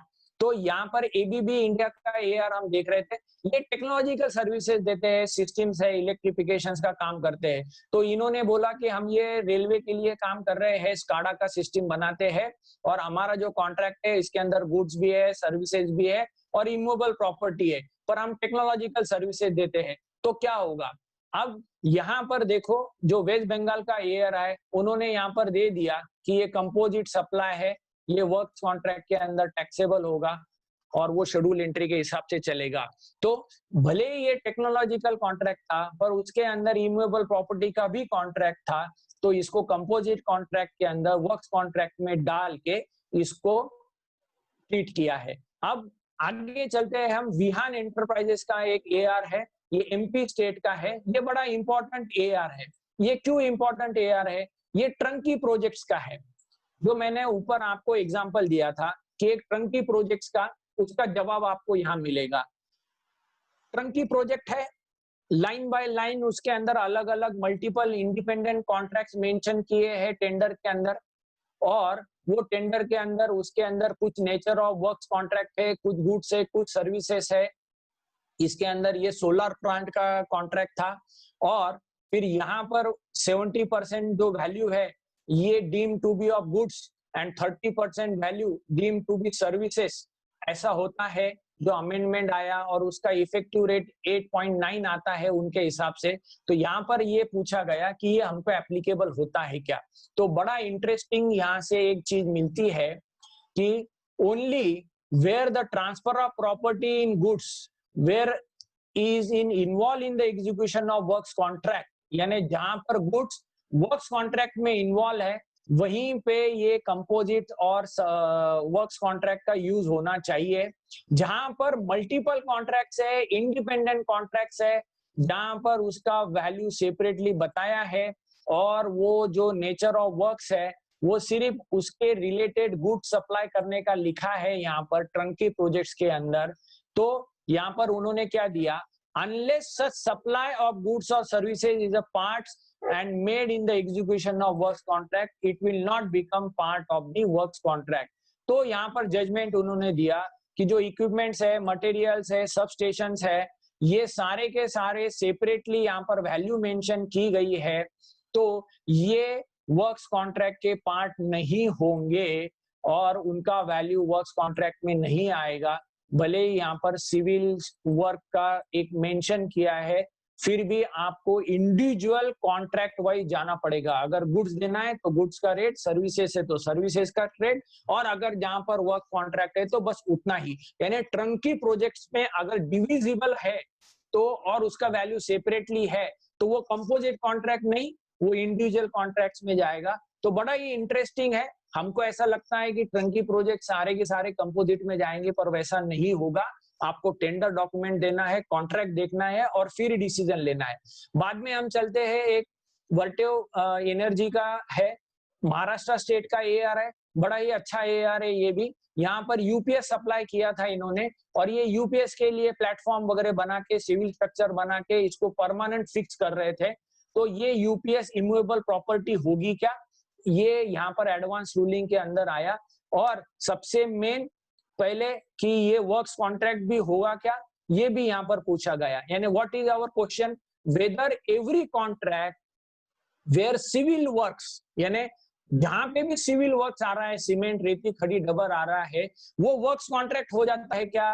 तो यहाँ पर दिया है उन्होंने कि हर civil contract ये works contract नहीं होगा, क्योंकि ये जो सिविल फाउंडेशन ये है installation and commissioning of UPS के लिए है, ये ऑपरेशनल के लिए है, और ये फैक्ट है कि ये यूपीएस को इमूवेबल प्रॉपर्टी में नहीं ट्रीट होंगे, so it is not a immovable property. तो हमको ये भी देखना जरूरी है कि कहीं पे भी सिविल वर्क आ गया तो मतलब इमूवेबल प्रॉपर्टी हो गई क्या? नहीं, वो मूवेबल प्रॉपर्टी का फाउंडेशन हो रहा है, यूपीएस का फाउंडेशन हो रहा है, तो it is not a works contract, then it become a composite contract. तो वो हिसाब से इसका रेट लगेगा।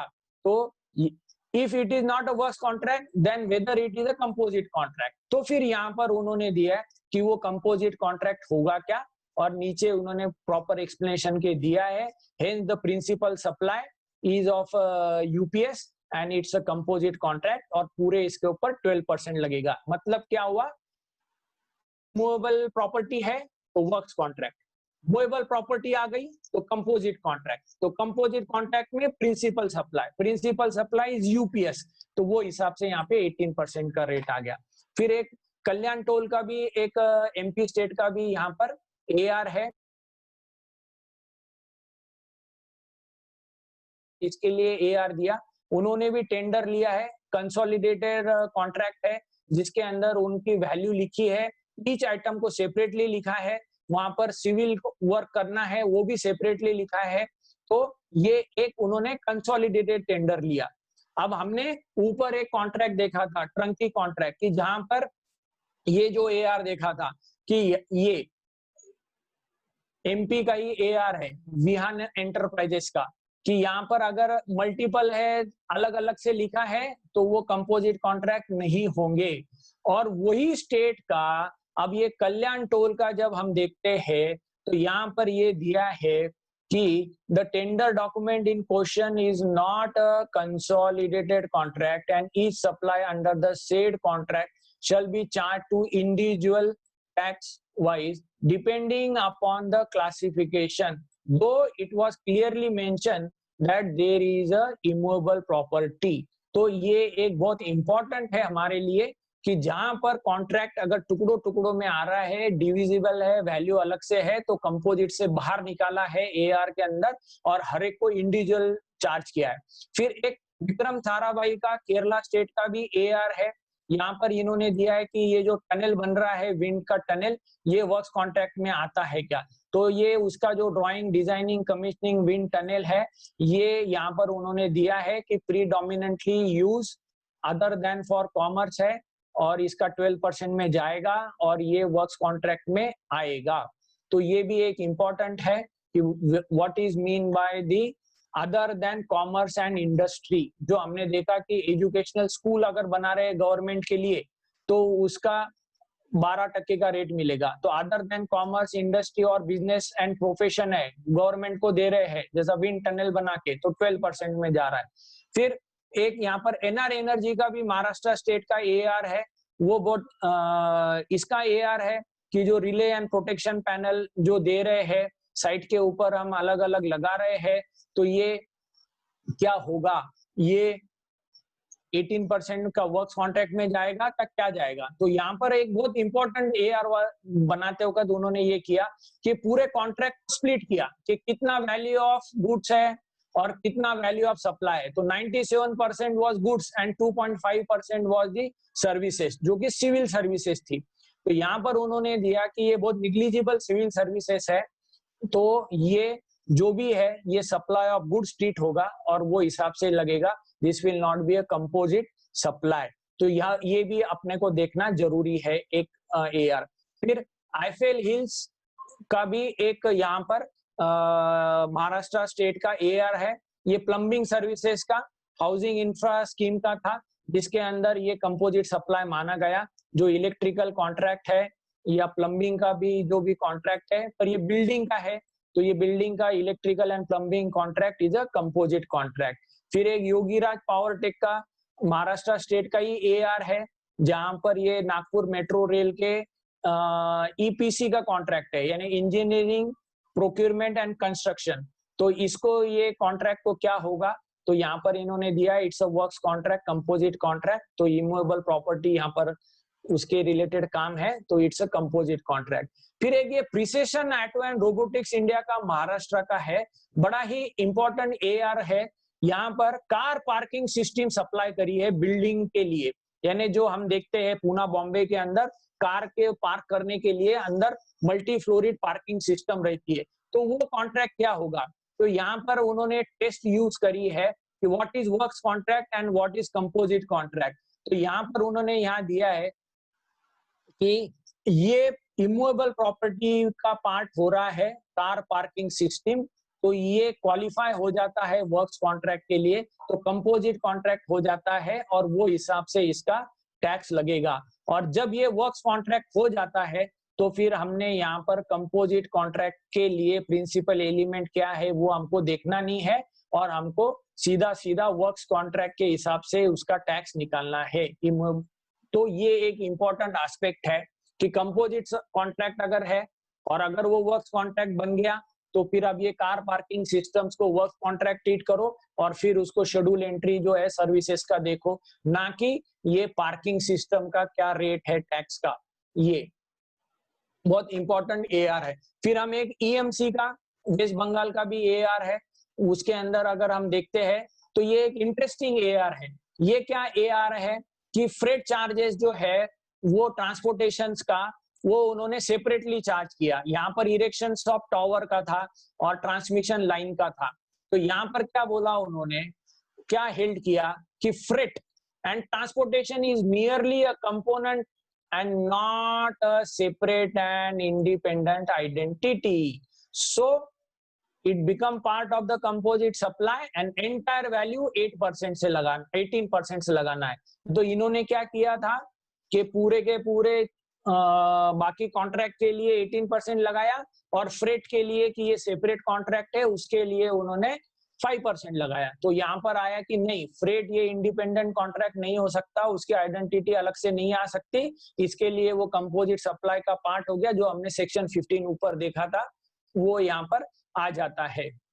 Then we come to the next AR of Gujarat, underground pipeline का वर्क है, तो ये वर्क कॉन्ट्रैक्ट में आ जाता है। अब आते हैं हम appellate advance ruling Maharashtra state का, वेरी इंपॉर्टेंट श्री कंस्ट्रक्शंस का, जो हमने ऑलरेडी डिस्कस कर लिया है, वो है main contractor to sub contractor. ये 12% का जो है ये रेलवेज के केस में अप्लाई होता है क्या, भले ही वहां पर मेंशन नहीं है, नोटिफिकेशन के अंदर वो मेंशन नहीं है कि ये सब कॉन्ट्रैक्टर के लिए एप्लीकेबल होता है क्या, पर क्या यहाँ पर आया, what is held in this, we are of the opinion that there is no need to include such subcontractor in item 5 of the notification, as there is no confusion whether the subcontractor will be eligible to concessional rate, since the activities in serial number 5 of 3 of the notification is a specific service।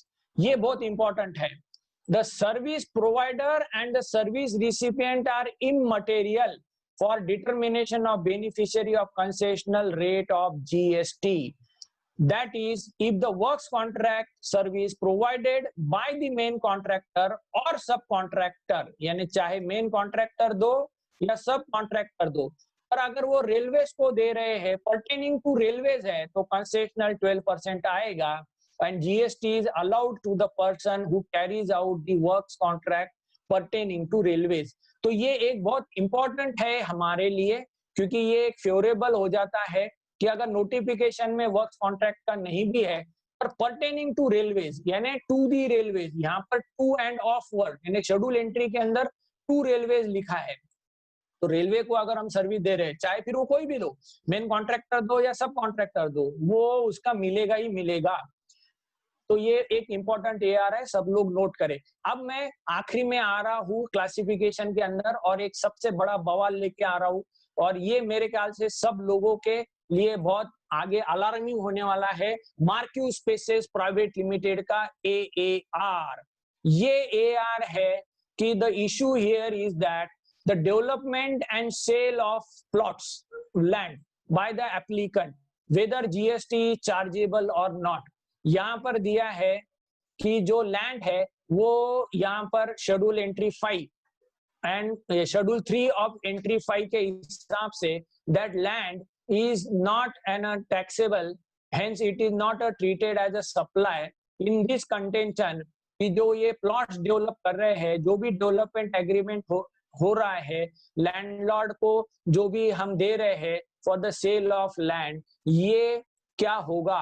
तो lower authority ने यहाँ पर बोल दिया कि ये GST यहाँ पर लगेगा। तो अब हम इसको जब पूरा स्टडी करते हैं मार्क्यू स्पेसेस का, तो जो हमारे क्लाइंट्स है, जो बड़ा बड़ा 1-1 एकड़ 2-2 एकड़ जगह लेते हैं, फिर उसको प्लॉटिंग में कन्वर्ट करते हैं, वहां पर ड्रेनेज, लाइट सिस्टम वगैरह सब लगाते हैं और फिर वो हिसाब से आगे काम करते हैं। तो ये केस के अंदर बड़ा हिट मिलने वाला है, वो टैक्सेबिलिटी के अंदर वो सर्विसेज आएगी, ऐसा वो एआर बोलता है। The real estate transaction involving plotted development, one party owns a land and another party owns a expertise to develop. Both parties are having a developing of the revenue contract of the plot. The landowner gives right to the developer to develop, and developer provides the services for the development of land. तो ये जो joint development agreement हुआ है, ये clearly services का agreement है और हम इसमें इंटरफियर नहीं करेंगे लोकल अथॉरिटी के एआर में। और हम ये बोलते हैं कि the transaction shall be out of GST net only if the activity is exclusive dealing with the transfer of title of ownership of land which is a immovable property. But if the transaction of sale of land is coupled with another activity such as the infrastructure works, then it is not excluded, and hence this activity of development of land is a supply in terms of section 7. It's combined of two activities and which is not a supply, यानी composite supply में दो supply होना चाहिए, taxable and non taxable. तो यहाँ पर उन्होंने बोला है कि यहाँ पर ये सप्लाई नहीं है लैंड का, पर ये कंपोजिट सप्लाई में नहीं आ सकती है क्योंकि ये डेवलपमेंट सर्विसेज अलग है, लैंड इज अलग। तो ये केस के अंदर हम इसको जीएसटी में चार्ज करेंगे, पूरे वैल्यू के ऊपर जीएसटी लगेगा, पूरी की पूरी डेवलपमेंट सर्विसेज हो जाएंगी, लैंड पूरी वैल्यू को डेवलपमेंट सर्विसेज बोल के टैक्स लगेगा। ऐसा ये मार्क्यू का एआर है, सब लोग इसके ऊपर ध्यान दे। ये कंपोजिट सप्लाई का जो टू टैक्सेबल सर्विस है उससे बाहर निकाला है और इसके वजह से इसको चार्ज किया है। अब इसके ऊपर आगे सुप्रीम कोर्ट, हाई कोर्ट्स के अंदर जाएंगे, बहुत झगड़ा होने वाला है। पर एक नया issue, Pandora of box of issues खोल रहा है हमारे लिए कि लैंड रिलेटेड डेवलपमेंट भी ये चले जाएंगे सर्विसेज के अंदर। और फिर आगे और एक आता है कि मैंने डेवलपमेंट के लिए लिया, मैंने प्लॉटिंग करी और मेरे पास आज गिराईक आया, अब मैं आज उसको एडवांस ले लिया और बाद में मैं ड्रेनेज और वो सब लाइन बिछा रहा हूँ, पोल लगा रहा हूँ, तो वो मैंने उसको भी सप्लाई किया क्या? यानी फ्रॉम लैंडलॉर्ड टू डेवलपर, तो डेवलपर सर्विसेज दे रहा है लैंडलॉर्ड को, और अब developer and landlord to consumer, ऐसा भी होगा क्या? तो ये एक बहुत बड़े एरिया के अंदर हम जा रहे हैं। पर ये एक कंपोजिट और वर्क्स कॉन्ट्रैक्ट के जो भी झगड़ा है उसमें का एक नया पहलू यहाँ से खुल रहा है मार्क्यू से। Now toward the end of classification ये आते हैं वैल्यू के लिए। तो दो ही ऐसे इंस्टेंसेस है जब वर्क्स कॉन्ट्रैक्ट में वैल्यू के स्पेशल ध्यान देना है, बाकी वैल्यू ऑफ सप्लाई के सारे रूल्स और सेक्शंस अप्लाई होंगे। एक डेवलपमेंट्स ऑफ फ्लैट्स है, यहाँ पर दिया है कि 1/3 वैल्यू ऑफ लैंड डिडक्ट होगा।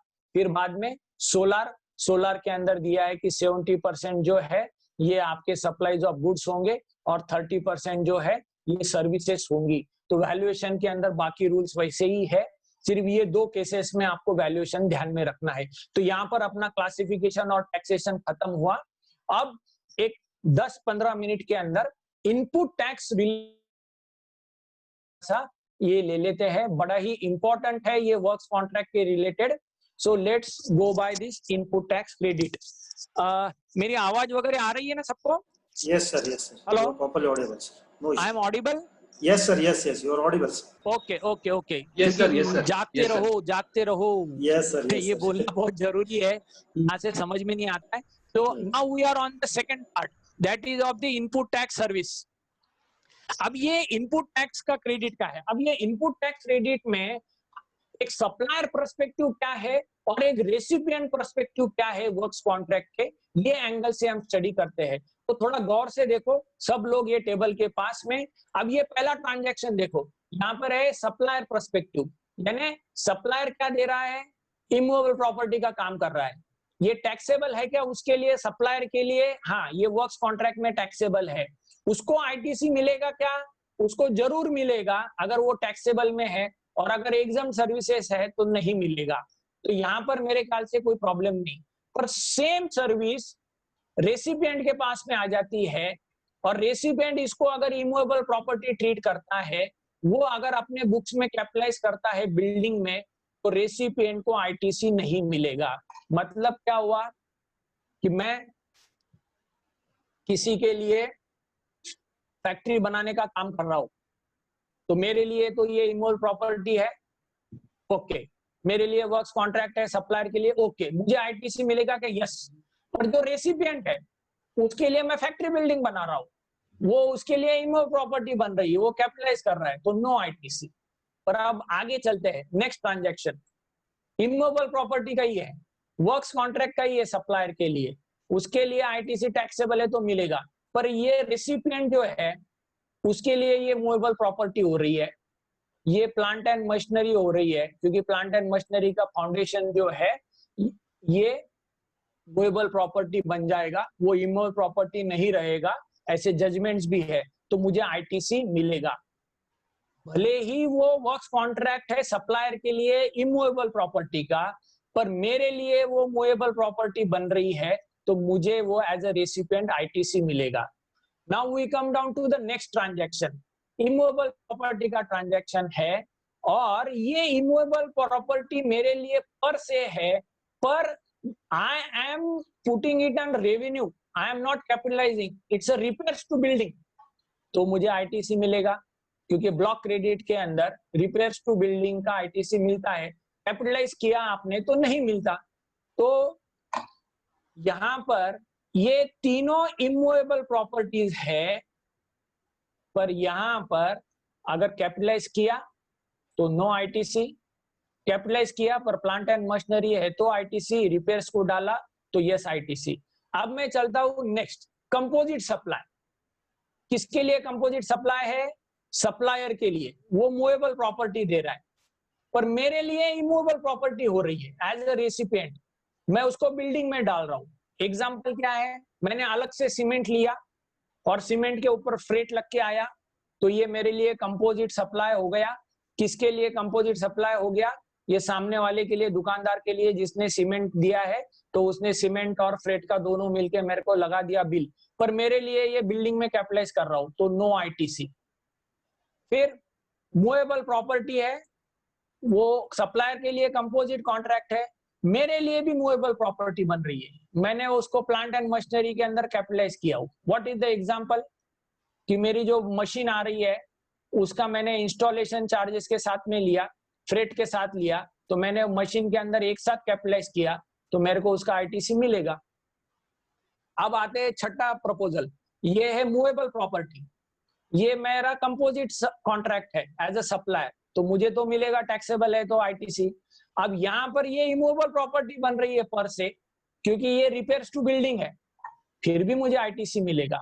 तो आप सबको मुझे यही बताना था कि वर्क्स कॉन्ट्रैक्ट के केस में रेसिपिएंट के लिए आईटीसी का जो हिसाब है वो पूरा के पूरा कैपिटलाइजेशन के ऊपर है, कि अगर कैपिटलाइज किया तो नो आईटीसी, नो आईटीसी।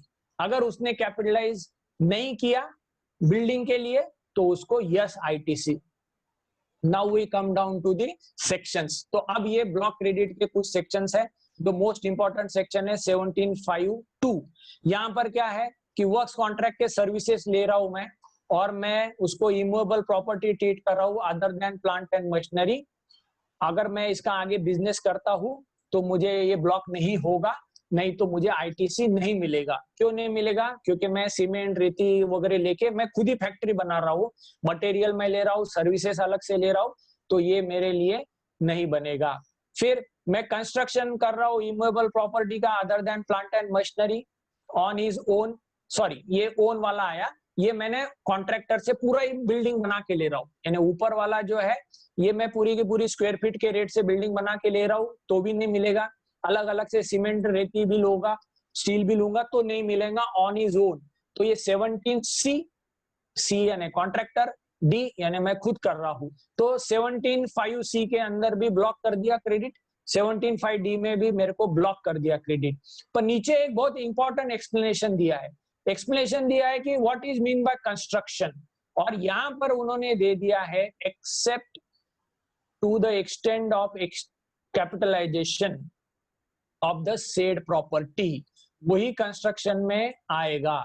तो मेरे लिए मोस्ट इंपॉर्टेंट हो गया कि मुझे जो कंस्ट्रक्शन का मैं काम कर रहा हूं वो मुझे यहाँ देखना है कि मैं बिल्डिंग बना रहा हूं तो मैं कंस्ट्रक्शन का काम कर रहा हूं, और बिल्डिंग के लिए मैं कैपिटलाइज कर रहा हूँ इमूवेबल प्रॉपर्टी के अंदर तो मुझे आईटीसी नहीं है। यहाँ पर दिया है to the extent of capitalisation, यानी अगर मैं रिपेयर्स का बिल्डिंग करता हूँ तो मुझे मिलना चाहिए, अगर मैं P&L को डालता हूँ बिल्डिंग का खर्चा तो मुझे आईटीसी मिलना चाहिए।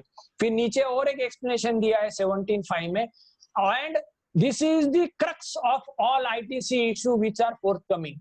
यहाँ पर दिया है कि प्लांट एंड मशीनरी क्या है, यानी इमूवेबल प्रॉपर्टी डिफाइन नहीं करी है, बिल्डिंग डिफाइन नहीं करी है, पर प्लांट एंड मशीनरी डिफाइन कर दिया है, और प्लांट एंड मशीनरी के अंदर उसका फाउंडेशन और स्ट्रक्चर को ऐड कर दिया है, स्ट्रक्चरल सपोर्ट को ऐड कर दिया है, पर क्या एक्सक्लूड किया है।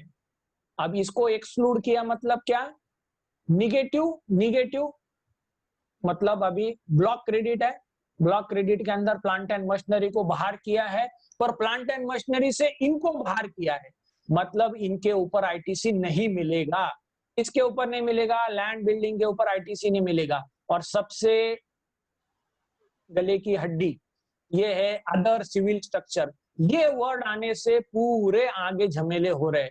फिर टेलीकम्युनिकेशन टावर पे भी आईटीसी नहीं मिलेगा, pipelines laid outside the factory premises को भी आईटीसी नहीं मिलेगा। ये भी एक बड़ा इशू होने वाला है, क्योंकि फर्दरेंस ऑफ बिजनेस में मैं पाइपलाइन यूज कर रहा हूँ, मेरा ऑयल सप्लाई का काम है तो भी नहीं मिलता है। चलो हम फोकस करते हैं ऐसे सिविल स्ट्रक्चर के ऊपर कि वो प्लांट एंड मशीनरी का पार्ट होता है तो आईटीसी मिलेगा, वो सिविल स्ट्रक्चर अगर इमूवेबल प्रॉपर्टी हो गया, बिल्डिंग में चला गया तो आईटीसी नहीं मिलेगा। और इसी के ऊपर आगे बहुत सारे एआरस और जजमेंट्स आ रहे हैं। तो अब हम लेते हैं ब्लॉक क्रेडिट्स के जजमेंट्स। तो विच आर दिस जजमेंट्स, एक सबसे इंपॉर्टेंट है, सब लोग नोट डाउन कर लो, और मेरे ख्याल से पता भी होगा कईयों को, पर it is very important. Safari retreat का उड़ीसा हाईकोर्ट का जजमेंट, यहां पर एक आर्गुमेंट आया है कि 17(5)(d) जो है ये सीमलेस क्रेडिट फ्लो तोड़ रहा है, यहाँ पर आईटीसी जो नहीं दे रहे ये अनजस्ट है, आर्बिट्रेरी है, कॉन्ट्राडिक्टरी है बेसिक रैशनल ऑफ जीएसटी। इन्होंने एक अपना खुद का, सफारी रिट्रीट वालों ने खुद का एक मॉल बनाया और उन्होंने ये बोला कि भाई ये केस के अंदर जो भी मेरी प्रॉपर्टी बन रही है मैं आगे रेंट पे देने वाला हूँ, तो आगे मेरा बिजनेस आने वाला है रेंटिंग ऑफ प्रॉपर्टी, तो ये जो भी है ये गलत है। और हाईकोर्ट ने ये बोला कि यस इट इज रॉन्ग। और क्या ऑर्डर दिया है, तो इसका मतलब ये हो रहा है कि जो भी जगह हम बनाएंगे, बिल्डिंग बनाएंगे, अगर हम रेंट पे दे रहे हैं, आगे बिजनेस कर रहे हैं, तो उसका आईटीसी मिलना चाहिए। तो क्या ऑर्डर है, ऑर्डर ये दिया है कि सीजीएसटी एक्ट ये यूनिफॉर्म लॉ होना चाहिए, कलेक्शन ऑफ टैक्स वगैरह आना चाहिए।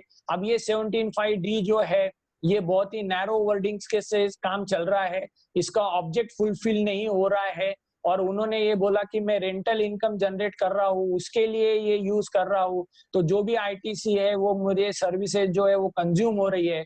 और हाईकोर्ट ने ये व्यू दिया कि आईटीसी आपको मिलेगा construction of the immovable property meant for letting for commercial purposes in the course of businesses, यानी जो भी दुकान, जो भी फैक्ट्री, जो भी गोडाउन, वेयर हाउसेस आगे हम भाड़े से देंगे, भले ही हमारे बुक्स में इमूवेबल प्रॉपर्टी है तो उसका आईटीसी मिलेगा। तो ये सफारी रिट्रीट का जजमेंट है उड़ीसा हाई कोर्ट का। बट आगे जब हम चलते हैं तो ये सुप्रीम कोर्ट के पास में पेंडिंग है जजमेंट, अब आगे चला गया है। तो आज आप सबके सामने मुझे एक बात रखनी है कि व्हाट आई शुड डू। अब 17-18 साल चला गया, 18-19 भी चला गया, 19-20 भी चला गया है, और आज हम 20-21 में है। अगर हमारे पास कोई क्लाइंट है जिसका रेंटिंग बिजनेस का काम होने वाला है, वो प्रॉपर्टी आगे और वो परचेस कर रहा है, तो क्या करे? तो यहाँ पर एक टैक्स प्लानिंग का सुझाव है। वो क्या सुझाव है कि चाहे सुप्रीम कोर्ट की कोई भी डिसीजन आगे आओ, फेवरेबल आई तो हमको आईटीसी यूटिलाइज करने मिल जाएगा। तो आज आप आईटीसी ले लो, पर उसका यूटिलाइज मत करो। यानी बुक्स में क्रेडिट ले लो, 3B में ले लो, इलेक्ट्रॉनिक क्रेडिट लेजर में आ जाएगा, उसको कैरी फॉरवर्ड करते चलो, डोंट यूटिलाइज इट। फिर उससे क्या होगा, अगर वो फेवरेबल आया जजमेंट 6 महीने के बाद, साल भर बाद, तो आपको आईटीसी मिल जाएगा। अगर फेवरेबल नहीं आता है तो रिवर्स कर दो, रिवर्स कर देंगे, आपने यूटिलाइज नहीं किया है, no interest no loss planning. तो ये एक आप सब लोग ध्यान में रखो। अगर हमने क्रेडिट नहीं लिया होगा तो आगे फेवरेबल जजमेंट आने पे हमको क्लेम करने को भी दिक्कत होने वाली है। तो अगर आपके पास में चांस है, 1920 भी खुला है तो आईटीसी ले सकते हो, रिटर्न जाना बाकी होगा तो बिल्कुल लेके रख लो, यूटिलाइज मत करो। फिर एक आगे महाराष्ट्र हाईकोर्ट का हिंगन घाट का जजमेंट है, टेक्सटाइल पार्क का जजमेंट नहीं है, पर ये केस है जो पेंडिंग है और बहुत इंपॉर्टेंट केस टू वॉच है। यहाँ पर भी कंस्ट्रक्शन ऑफ मॉल हो रहा है लेटिंग के लिए, और उन्होंने भी चैलेंज किया है 17(5)(c)(d) को, और वो ग्राउंड है डबल टैक्सेशन का, और यहाँ पर कॉन्स्टिट्यूशनल वैलिडिटी ही चैलेंज कर दी है 17(5)(c) एंड D की। और उन्होंने ये बोला है कि ये हमको मिलना चाहिए क्रेडिट, क्योंकि हम आगे इसको यूज करने वाले इन द बिजनेस। तो ये भी जजमेंट पेंडिंग है, अटॉर्नी जनरल ऑफ इंडिया को नोटिस इशू की है। सेम लाइन पे एक गुजरात हाई कोर्ट का आरआर केबल का भी एक जजमेंट वॉच करना चाहिए। यहाँ पर भी कॉन्स्टिट्यूशनल वैलिडिटी 17(5)(c) और 17(5)(d) का आया है, नोटिस इशू हुई है। तो safari retreat, Hinganghat, integrated park Maharashtra and RR cable Gujarat. तो सफारी रिट्रीट हो गया उड़ीसा का, अपना महाराष्ट्र स्टेट का हो गया हिंगन घाट, इंटीग्रेटेड टेक्सटाइल पार्क और आरआर केबल गुजरात। ये तीनों जजमेंट सबने वॉच करने हैं। अगर यहाँ पर कोई भी फेवरेबल जजमेंट आता है तो हमारे को बहुत काम आएगा। अब आगे चलते हैं हम एआर, जो ब्लॉक क्रेडिट के रिलेटेड है। इसमें क्या है, एक सत्तेश का प्राइवेट लिमिटेड का गुजरात का एआर है। यहाँ पर बंड्स यूज किए थे फैक्ट्री के लिए, जहां पर मैन्युफैक्चरिंग ऑफ सॉल्ट्स के लिए यूज करते हैं। तो ये एनी सिविल स्ट्रक्चर्स के अंदर जाते हैं। तो ये एनी सिविल स्ट्रक्चर हमारी प्लांट एंड मशीनरी है, तो हमारे को आईटीसी मिलना चाहिए, ऐसा कंटेंशन था। पर यहाँ पर उन्होंने ये बोला कि in the present case any civil structure which is discuss in the explanation of 17(5)(c) and D, the definition of plant and machinery is given. Even otherwise, the specific words land and building are preceding to the general words. Any civil structure does not constitute a genus. मतलब यहाँ पर क्या दिया कि वो plant and machinery नहीं होगा और आपको आईटीसी नहीं मिलेगा। अब यहाँ पर थोड़ा सब लोग ध्यान से सोचे कि what is the mindset of authorities.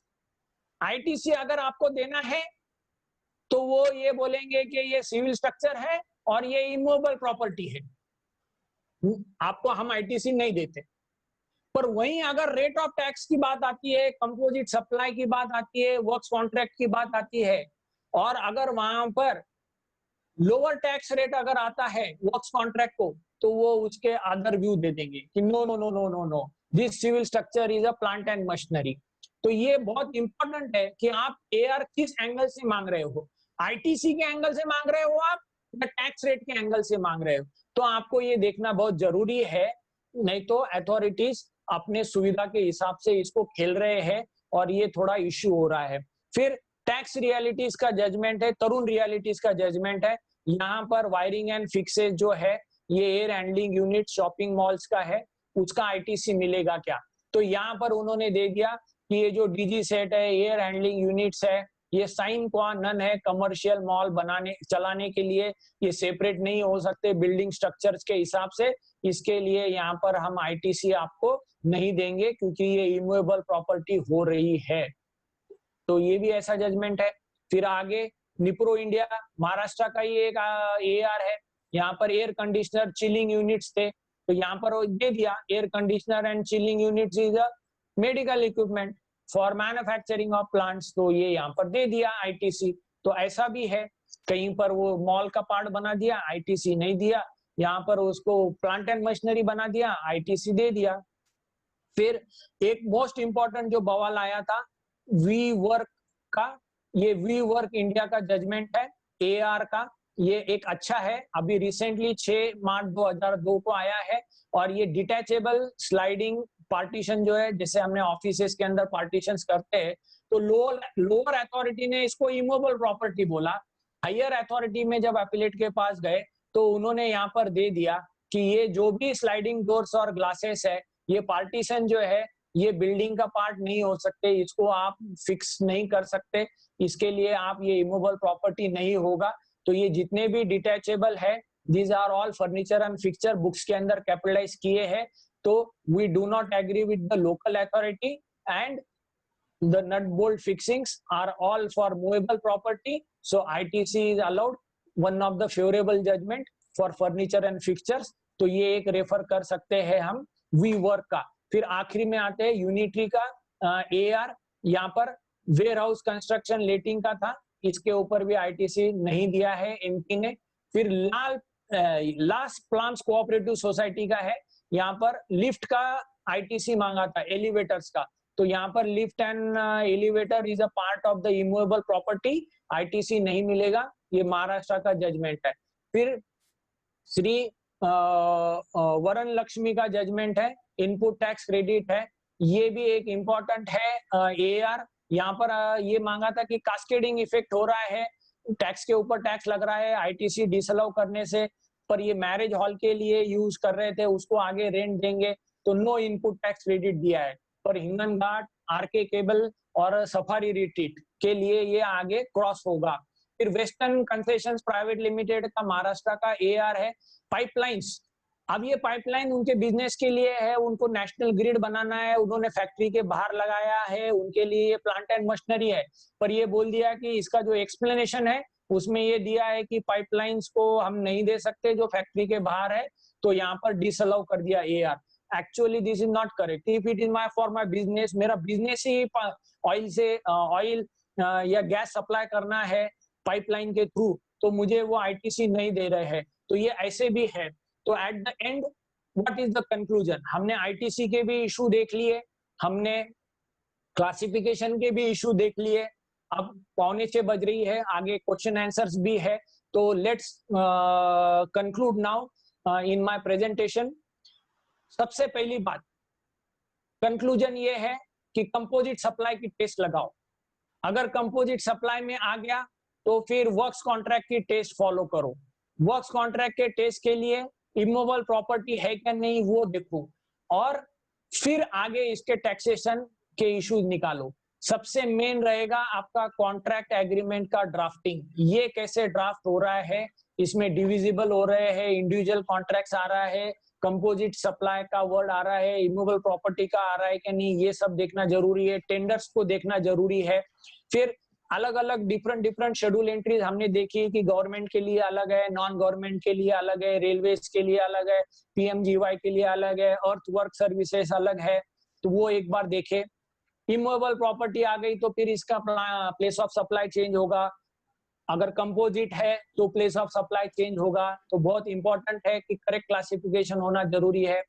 फिर ब्लॉक क्रेडिट के अंदर हमने देखा 17.5 में कि इमूवेबल प्रॉपर्टी अगर है तो प्लांट एंड मशीनरी अगर है तो उसको दे रहे हैं, सिविल वर्क्स के लिए वो प्लांट एंड मशीनरी का पार्ट है या बिल्डिंग का पार्ट है वो इम्पोर्टेंट हो रहा है, क्या वो फर्नीचर एंड फिक्सचर है वो इम्पोर्टेंट हो रहा है। फिर आगे हमको ये देखना है कि सफारी रिट्रीट, हिंगन घाट टेक्सटाइल के जजमेंट का ध्यान रखना है। फिर मार्क का एआर हमको ध्यान रखना है क्योंकि ये डेवलप प्लॉट्स को भी हमको टैक्सेबिलिटी में ला रहा है, तो ये एक बहुत इंपॉर्टेंट एस्पेक्ट आगे डिबेट में आने वाला है, what will happen to the development of plot sold. तो ये हमारा पूरा आज का डिस्कशन था। So thanks to all of you and sorry for any errors और omission in my presentation. Keep learning and thanks to all of you. Stay safe, stay home और office. अब लॉकडाउन खुलने वाला है, भले ही आप घर पे रहो तो स्टे रहो, ऑफिस में रहो तो स्टे रहो. कश्मकश है, जैसे कंपोजिट सप्लाई और वर्क्स कॉन्ट्रैक्ट की कश्मकश है, वैसे ही अपनी भी कश्मकश है कि ऑफिस में जाएंगे तो भी कोरोना का डर है, साथ में जीना है. तो ऐसे ही दुविधा मनस्थिति में आगे कोरोना के साथ फाइट करनी है. तो इसी दुविधा मनस्थिति के साथ में हमको वर्क्स कॉन्ट्रैक्ट और कंपोजिट सप्लाई की भी फाइट को जारी रखना है. With this words, thanks to all of you for patient hearing. Now I will close my PPT and I will stop sharing the window. So with this, thank you all of you. Thank you Survanshi sir, thank you WPM, and thank you all the participants. sir. Thank Over you. to you sir.